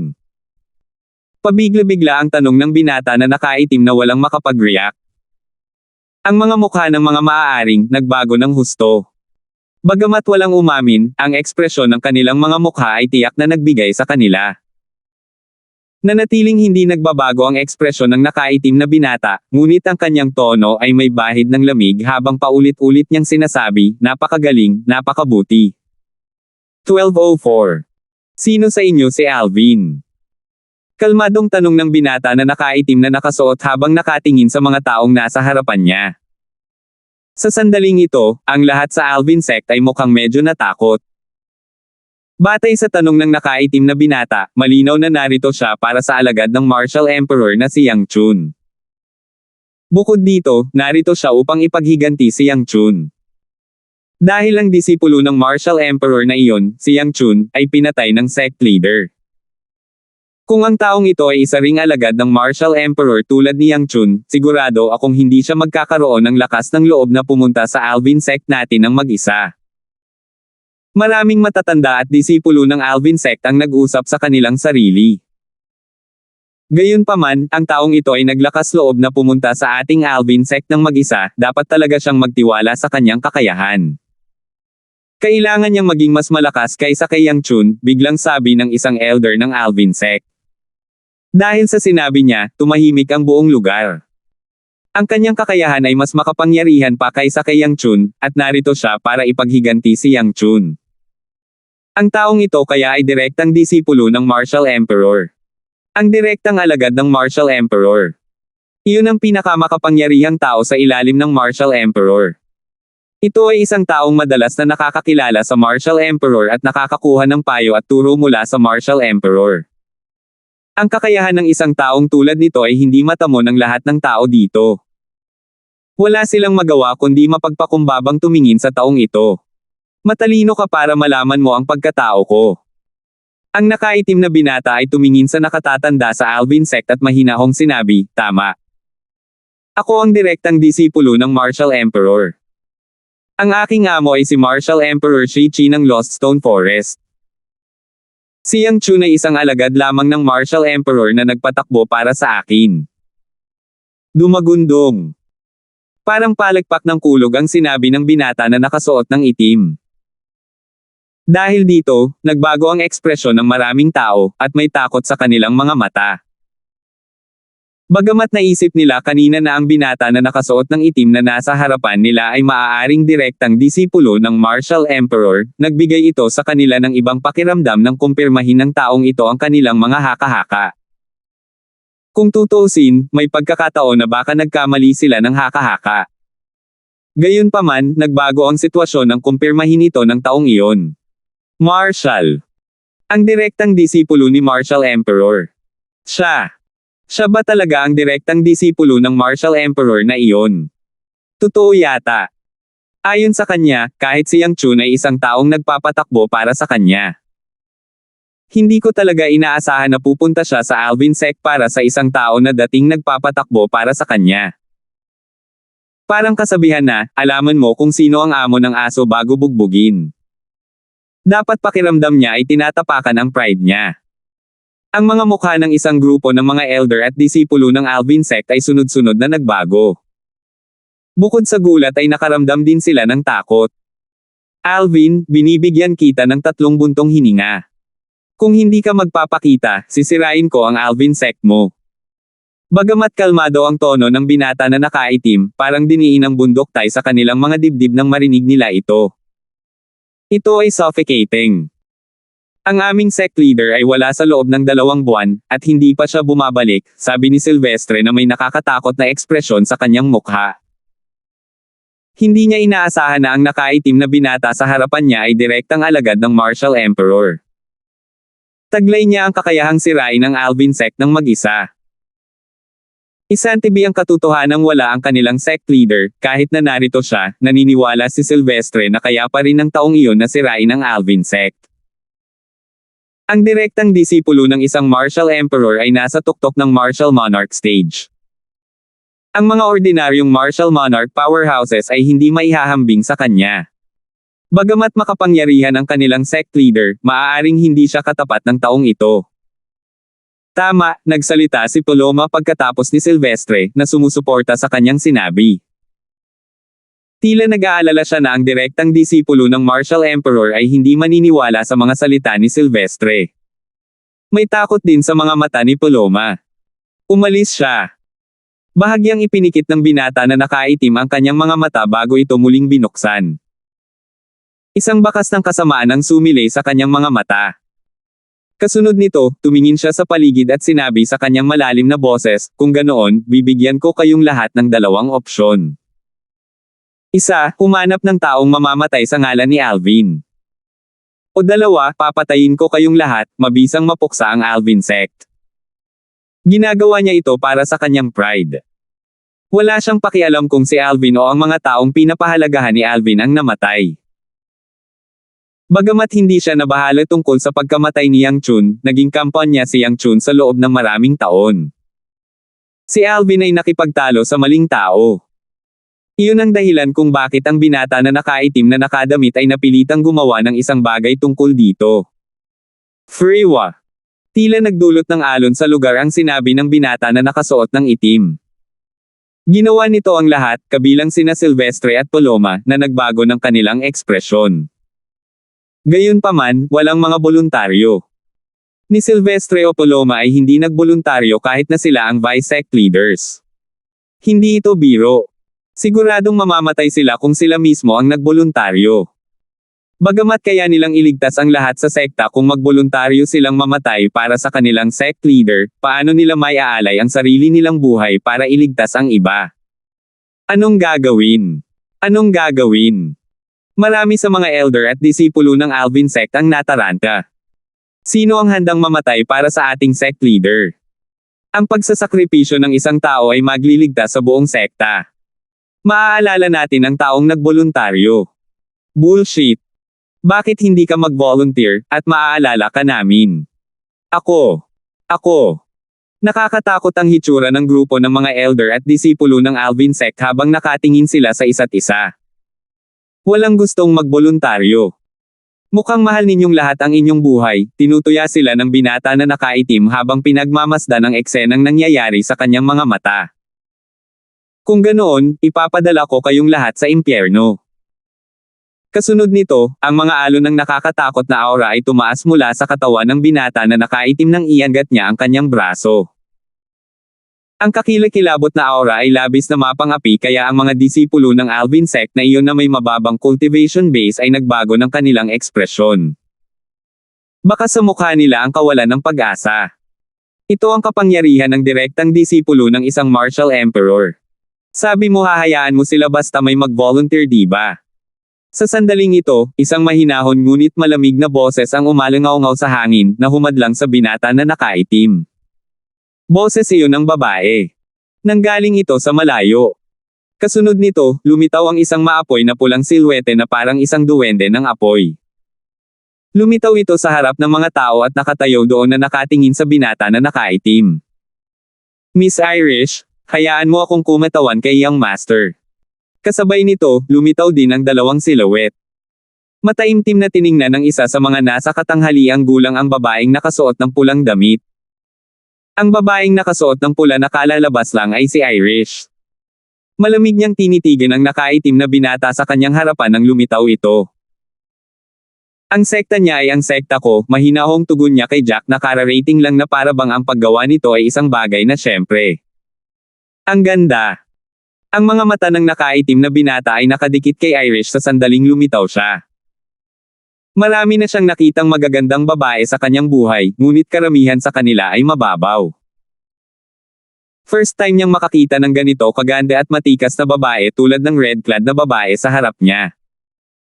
Ang kanyang puso na palaging puno ng pagnanasa para sa martial daw at paglilinang mula pa noong simula ng panahon ay nataranta. Siya ay umiibig. Miss Irish. Ang ekspresyon ni Jack ay lubhang nagbago nang marinig niya ang mga salita ni Irish. Paano niya ito isusumbong sa kanyang young master kung may nangyari kay Miss Irish? Patayin mo ako, at hayaan ang lahat. Huminga ng malalim si Jack at humarap kay Irish na parang kidlat. Pinoprotektahan niya si Irish sa likod niya. Whoosh! Sa sandaling tumayo si Jack, ang tunog ng sipol ng hangin ay tumunog bago lumitaw ang isang silhouette sa tabi niya. Pareho silang nakatayo sa harap ni Irish na parang isang kalasag, pinoprotektahan siya. Ito ay Gold Thug. Gold Thug, ikaw.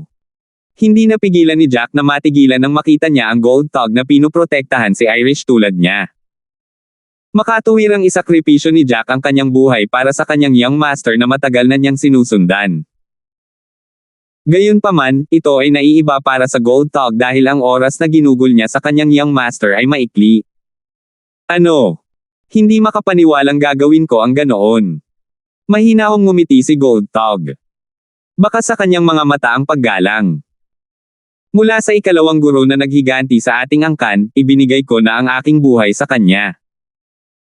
Para sa aking guro, ako, si Goldtog, ay mamamatay ng walang pagsisisi. Nakakapanghinayang lamang na hindi ako makakasama sa tabi ni Master, sabi ni Goldtog habang siya ay bumantong hininga. Si Irish, Goldtog, at Jack ay tumayo sa harap ng nakaitim na binata upang protektahan ang lahat ng matatanda at disipulo ng Alvin sect. Sa oras na ito, marami sa mga taong iyon ang namumula sa kahihiyan.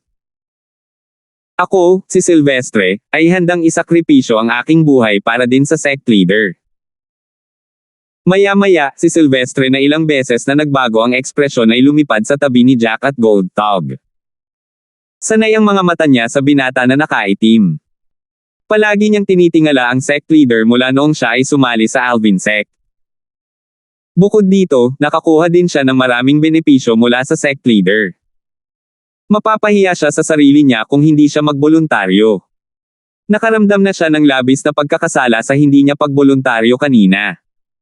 Whoosh! Isa pang tunog ng sipol ng hangin ang umalangaw-ngaw sa hangin.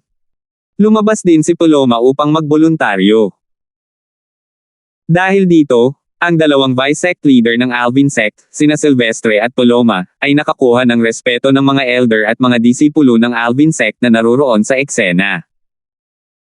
Ginamit nila ang kanilang mga aksyon upang patunayan na sila ay karapat-dapat sa kanilang mga posisyon bilang vice-sect leaders. Hindi sapat ang walang kwentang buhay mo para mamatay para kay Alvin. Sa sandaling ito, may nangyaring hindi inaasahan. Itinaas ng binata na nakaitim ang kanyang braso, at isang marilag na hangin ang lumabas. Inalis nito ang 4 na tao sa harap ni Irish sa isang segundo lang. Mayroong 2 7th level martial monarch sa 4 na martial monarchs, ngunit wala ni isa sa kanila ang nakapag-react sa oras. Sunod-sunod silang natangay at walang kakayahang lumaban. Sila ay mahina tulad ng mga langgam bago ang nakaitim na binata. Sa sandaling ito, nagbago ang ekspresyon ng 4 na tao. Matapos maalis ang 4 na hadlang na nasa harapan niya, ang binata na nakaitim na nakasuot ay tumingin kay Irish na may nag-aalab na pagnanasa. Tahimik siyang nagtanong, ikaw? Sigurado ka bang handa kang mamatay para sa sect leader ng Alvin sect, Alvin? Hindi tumugon si Irish sa binata na nakaitim. Ang determinasyon sa kanyang mga mata ay walang alinlangan na ang pinakamahusay na tugon. Ang kagandahang tulad mo ay handang mamatay para kay Alvin. Sa totoo lang, kahit ako ay medyo naiinggit sa kanya, dahan daw ang sabi ng binata na nakaitim. Hindi naman siya nagalit. May inggit sa kanyang mga mata habang nagtatanong, great. Anong klaseng relasyon mayroon ka sa kanya na handa ka pang mamatay para sa kanya? Siya ang aking tao, sagot ni Irish sa pagkakataong ito. Ang mga mata niya na sa una ay malamig ay naging masigla ng magsalita. Pati ang lamig sa mukha niya ay tila natunaw ng kaunti. 12:05. Para kay Irish na nawala ng alaala, si Alvin ang lahat sa kanya. Si Alvin ay nasa tabi niya sa lahat ng oras na ito. Hindi lang init ang ibinigay niya rito, kundi ibinigay niya ang lahat. Ang pagiging nasa tabi ni Alvin ay parang tahanan sa kanya. Masaya siyang nagpakasawa sa pagpapalayaw ni Alvin. Ngayong nagkakaproblema ang Alvin sect, at kailangan ng lahat ng in-charge para kumatawan kay Alvin, natural lang sa kanya na magboluntaryo. Hindi niya ito ginawa para sa Alvin sect. Ginawa niya ito para kay Alvin, ang lalaking napagpasyahan niyang umasa sa nalalabing bahagi ng kanyang buhay. Mamamatay siya ng walang pagsisisi kung kailangan niyang mamatay para sa lalaking iyon. Yung lalaki mo. Nalungkot ang mukha ng nakaitim na binata nang marinig niya ang mga salita ni Irish. Parang hindi siya masaya. Hindi niya inaasahan na ang kagandahang nauna sa kanya ay pag-aari ng iba. Freewa. Ang mga pulang damit ni Irish ay biglang kumandat na parang sumasayaw na apoy. Kasabay nito, nagsimulang umagos ang apoy sa kanyang katawan bago naging apoy na hugis espada. Isang 5-foot long red flexile sword ang lumitaw sa kanyang kamay. Habang pinagsasama niya ang kanyang enerhiya dito, medyo nanginginig ang espada at nagpakawala ng malutong na tunog ng pagsipol ng espada. Ang Heaven and Earth energy ay dumagundong sa kalangitan bago ito nabuo ang Heaven and Earth phenomenon. Bagamat alam ni Irish na hindi siya katapat ng nakaitim na binata na nauna sa kanya, hindi niya binalak na manatiling walang ginagawa at maghintay sa kamatayan. Hindi yun kung sino siya. Kinailangan niyang lumaban ng buong lakas kahit na hindi siya kalaban ng kalaban. Sana ay tutuparin mo ang iyong mga salita, binigkas ni Irish ang bawat salita gamit ang kanyang magagandang labi habang walang emosyong nakatingin sa binata na nakaitim. Sa maliit na kapangyarihang ito, malayo ka na sa akin. Umiling ang nakaitim na binata nang makita niya ang Heaven and Earth phenomenon sa itaas ng ulo ni Irish. Ang kanyang kapangyarihan ay hindi isang banta sa kanya. Gayunpaman, hindi iyon mahalaga. Dahil nagbago ang isip ko. Isang pambihirang ngiti ang ipinakita ng nakaitim na binata sa kanyang mga labi. Ang kanyang masamang ngiti ay nagbigay ng goosebumps sa mga tao. Bahagyang itinaas ni Irish ang kanyang magandang kilay nang marinig niya ang kanyang mga sinabi. Samantala, lahat ay nakatingin sa binata na nakaitim. Wala silang ideya kung ano ang susunod na gagawin ng binata na nakaitim. Nagsisi ba siya sa pangako niya? Gusto pa ba niyang sirain ang buong Alvin sect? Sa oras na ito, marami sa kanilang ekspresyon ang napalitan ng takot. Hindi kita pinapatay. Kaya kung palayain ang Alvin sect at maging si Alvin. Ang nakaitim na binata ay tumingin kay Irish na may nag-aalab na pagnanasa. Ang kanyang titig ay nagbigay kay Irish ng masamang pakiramdam, at ang kanyang mukha ay naging malungkot.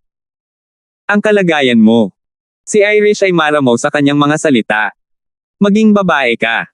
Sabi ng binata na nakaitim. Nanatili sa mukha niya ang nag-aalab na pagnanasa kahit magsalita siya. Freewa. Napabuntong hininga ang lahat ng naruroon sa sinabi ng binata na nakaitim. How dare this martial emperor's direct disciple na tangkaing nakawin ang babae ng sect leader nila. Alam ng lahat sa Alvin sect na ang babaeng nakasuot ng pula, si Irish, ay babae ng sect leader. Maging si Irish ay hindi ito itinanggi. Sa iyong panaginip. Halos magkasabay na tunog ng dalawang galit na sigaw. Iyon ay Gold Thug at Jack. Nagalit sila sa sinabi ng binata na nakasuot ng itim at sinaman ito ng tingin. Sinusubukan ng lalaking ito na nakawin ang kanilang guro at babae ng young master. Tumahimik ka. Malungkot ang mukha ng binata na nakasuot ng itim. Habang itinataas niya ang kanyang braso, isang maringal na enerhiya ang lumabas. Pinalipad ang Gold Thug at Jack. Ang lupa ay may bitik-bitik na dugo na tila apoy. I'm spotting both your leaves. I'll kill both of you if you dare to say anything again. Malamig na sabi ng binata na nakasuot ng itim. Tinuturuan lang niya ng leksyon ang Gold Thug at Jack sa pagkakataong ito. Sinaktan niya ang dalawa sa halip na kitilin ang kanilang buhay. Anong desisyon mo? Nawala ang lamig sa mukha ng binata na nakasuot ng itim at napalitan ng ngiti nang muling tumingin kay Irish. Hindi nangyayari. Pinaikit ni Irish ang kanyang magagandang mata. Tila lumaki ang lamig sa mukha niya, naglalabas ng nakakatakot na aura. Ano? Gusto mo bang mamatay ang lahat sa Alvin sect?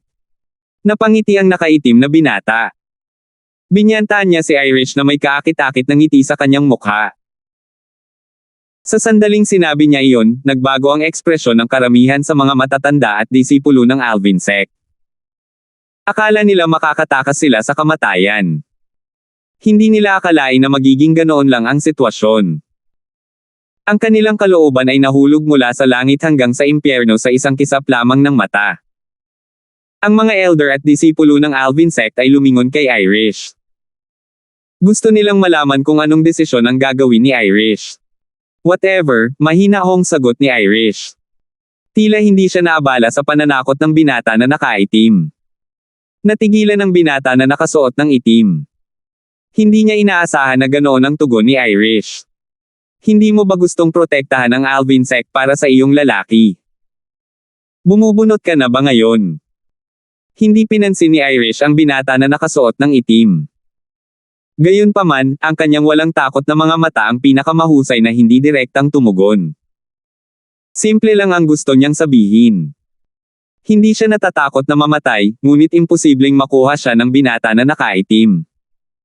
Mas gugustuhin niyang mamatay kaysa ipagkanulo ang lalaking mahal niya, si Alvin.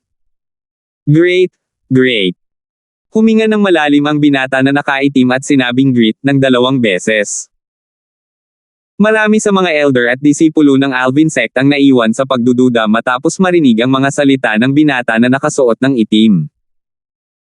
Sa unang pagkakataon sa aking buhay, ako, si Lawrence, ay nakilala ang isang babae na talagang gusto ko. Si Lawrence ay ang nakaitim na binata. Siya ang direktang disipulo ng Martial Emperor mula sa Lost Stone Forest. Ang paraan ng pagtingin niya kay Irish ay naging mas madamdamin. Handa akong i-let go ang nangyari ngayon. Hindi ko papatayin si Alvin o sino man sa Alvin sect. Ngunit kailangan mong sundan ako sa Lost Stone Forest. Nagningning ang mga mata ni Lawrence habang diretsyong sinabi, 10 taon. 10 taon ka lang mananatili sa Lost Stone Forest. Liligawan kita sa darating na 10 taon. Wala akong gagawin sa iyo bago kita matagumpay na mapasakin. Kung tatanggihan mo pa rin ako makalipas ang 10 taon, bibigyan kita ng kalayaan. Si Lawrence ay napuno ng kumpiyansa habang nagsasalita siya. Kumpiyansa siya na kaya niyang pasukin ang babaeng ito sa loob ng 10 taon. Sino siya? Siya ay isang direktang disipulo ng isang Martial Emperor.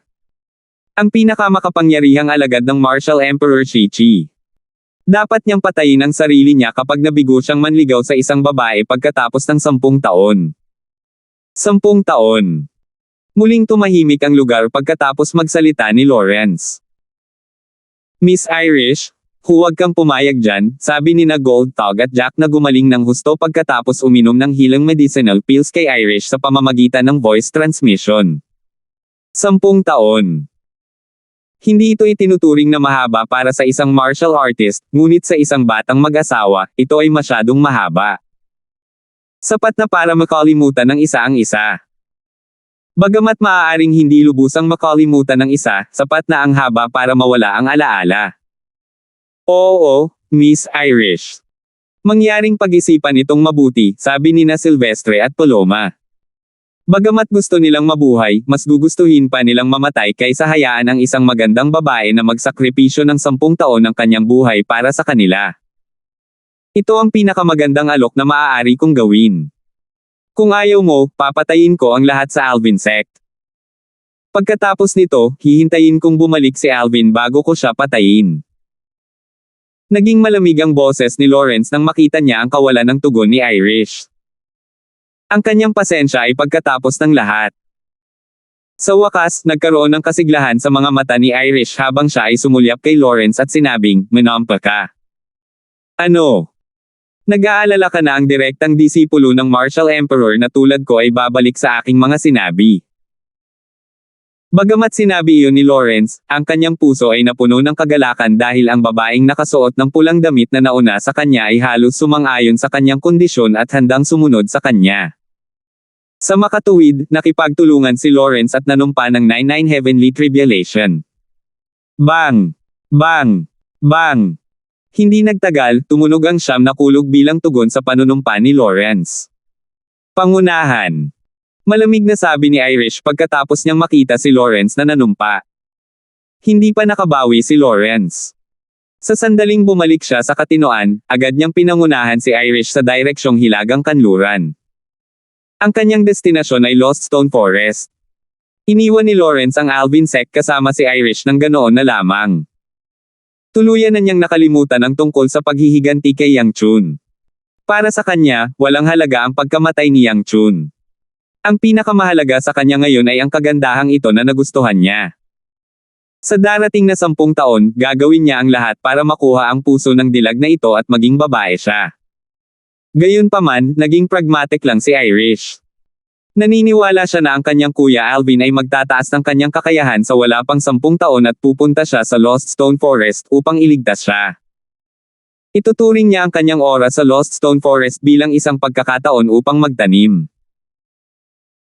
Hindi siya nag-aalala na gagahasain siya ni Lawrence dahil kaya niyang kontrolin ang kanyang enerhiya at sumabog bago pa iyon magawa ni Lawrence. Mas gugustuhin pa niyang mamatay kaysa ipagkanulo ang Kuya Alvin niya. Siya ang lalaking itinuring niyang magiging asawa niya. Nagpa siya siyang umalis kasama si Lawrence dahil may plano siya. Mayroon siyang dalawang pagpipilian sa ngayon. Ang isa ay ang maghintay sa kanyang Kuya Alvin na iligtas siya o si Lawrence na palayain siya pagkatapos ng 10 taon gaya ng ipinangako. Ang pangalawang pagpipilian ay kamatayan. Gayunpaman, wala siyang reklamo. Handa akong gamitin ang 10 taon ng aking kabataan upang ipagpalit ang iyong buhay. Maya-maya ay lumitaw sa kanyang isipan ang isang lilang silweta. Isang pambihirang mainit na ngiti ang lumitaw sa kanyang mga labi. Pagkaalis ni Lawrence kasama si Irish, ang mga elder ng Alvin sect, mga disipulo, 2 vice sect leader, Gold Thug, at Jack ay mukhang malungkot. Ang lahat ng kanilang mga mukha, kabilang ang mga elder at disipulo ng Alvin sect, ay hindi masyadong maganda. Bagamat masaya sila na nakaligtas sila, hindi nila maiwasang makonsensya nang maisip nila kung paano sila nakaligtas dahil sa pagsasakripisyo ng babae ng sect leader sa 10 taon ng kanyang kabataan. Natatakot ako na hindi ito matatanggap ni Master kapag bumalik siya at nalaman ang tungkol dito. Ang mukha ni Gold Thug ay mukhang malungkot, at ang kanyang puso ay mabigat. Tiyak na pupunta si Young Master sa Lost Stone Forest sa sandaling bumalik siya. Kilala ni Jack si Alvin nang higit sa sinumang naruroon. Samantala, pabalik na si Alvin na walang kamalay-malay sa nangyari. Salamat po at sinamahan ninyo ako, ingat lagi mga Master.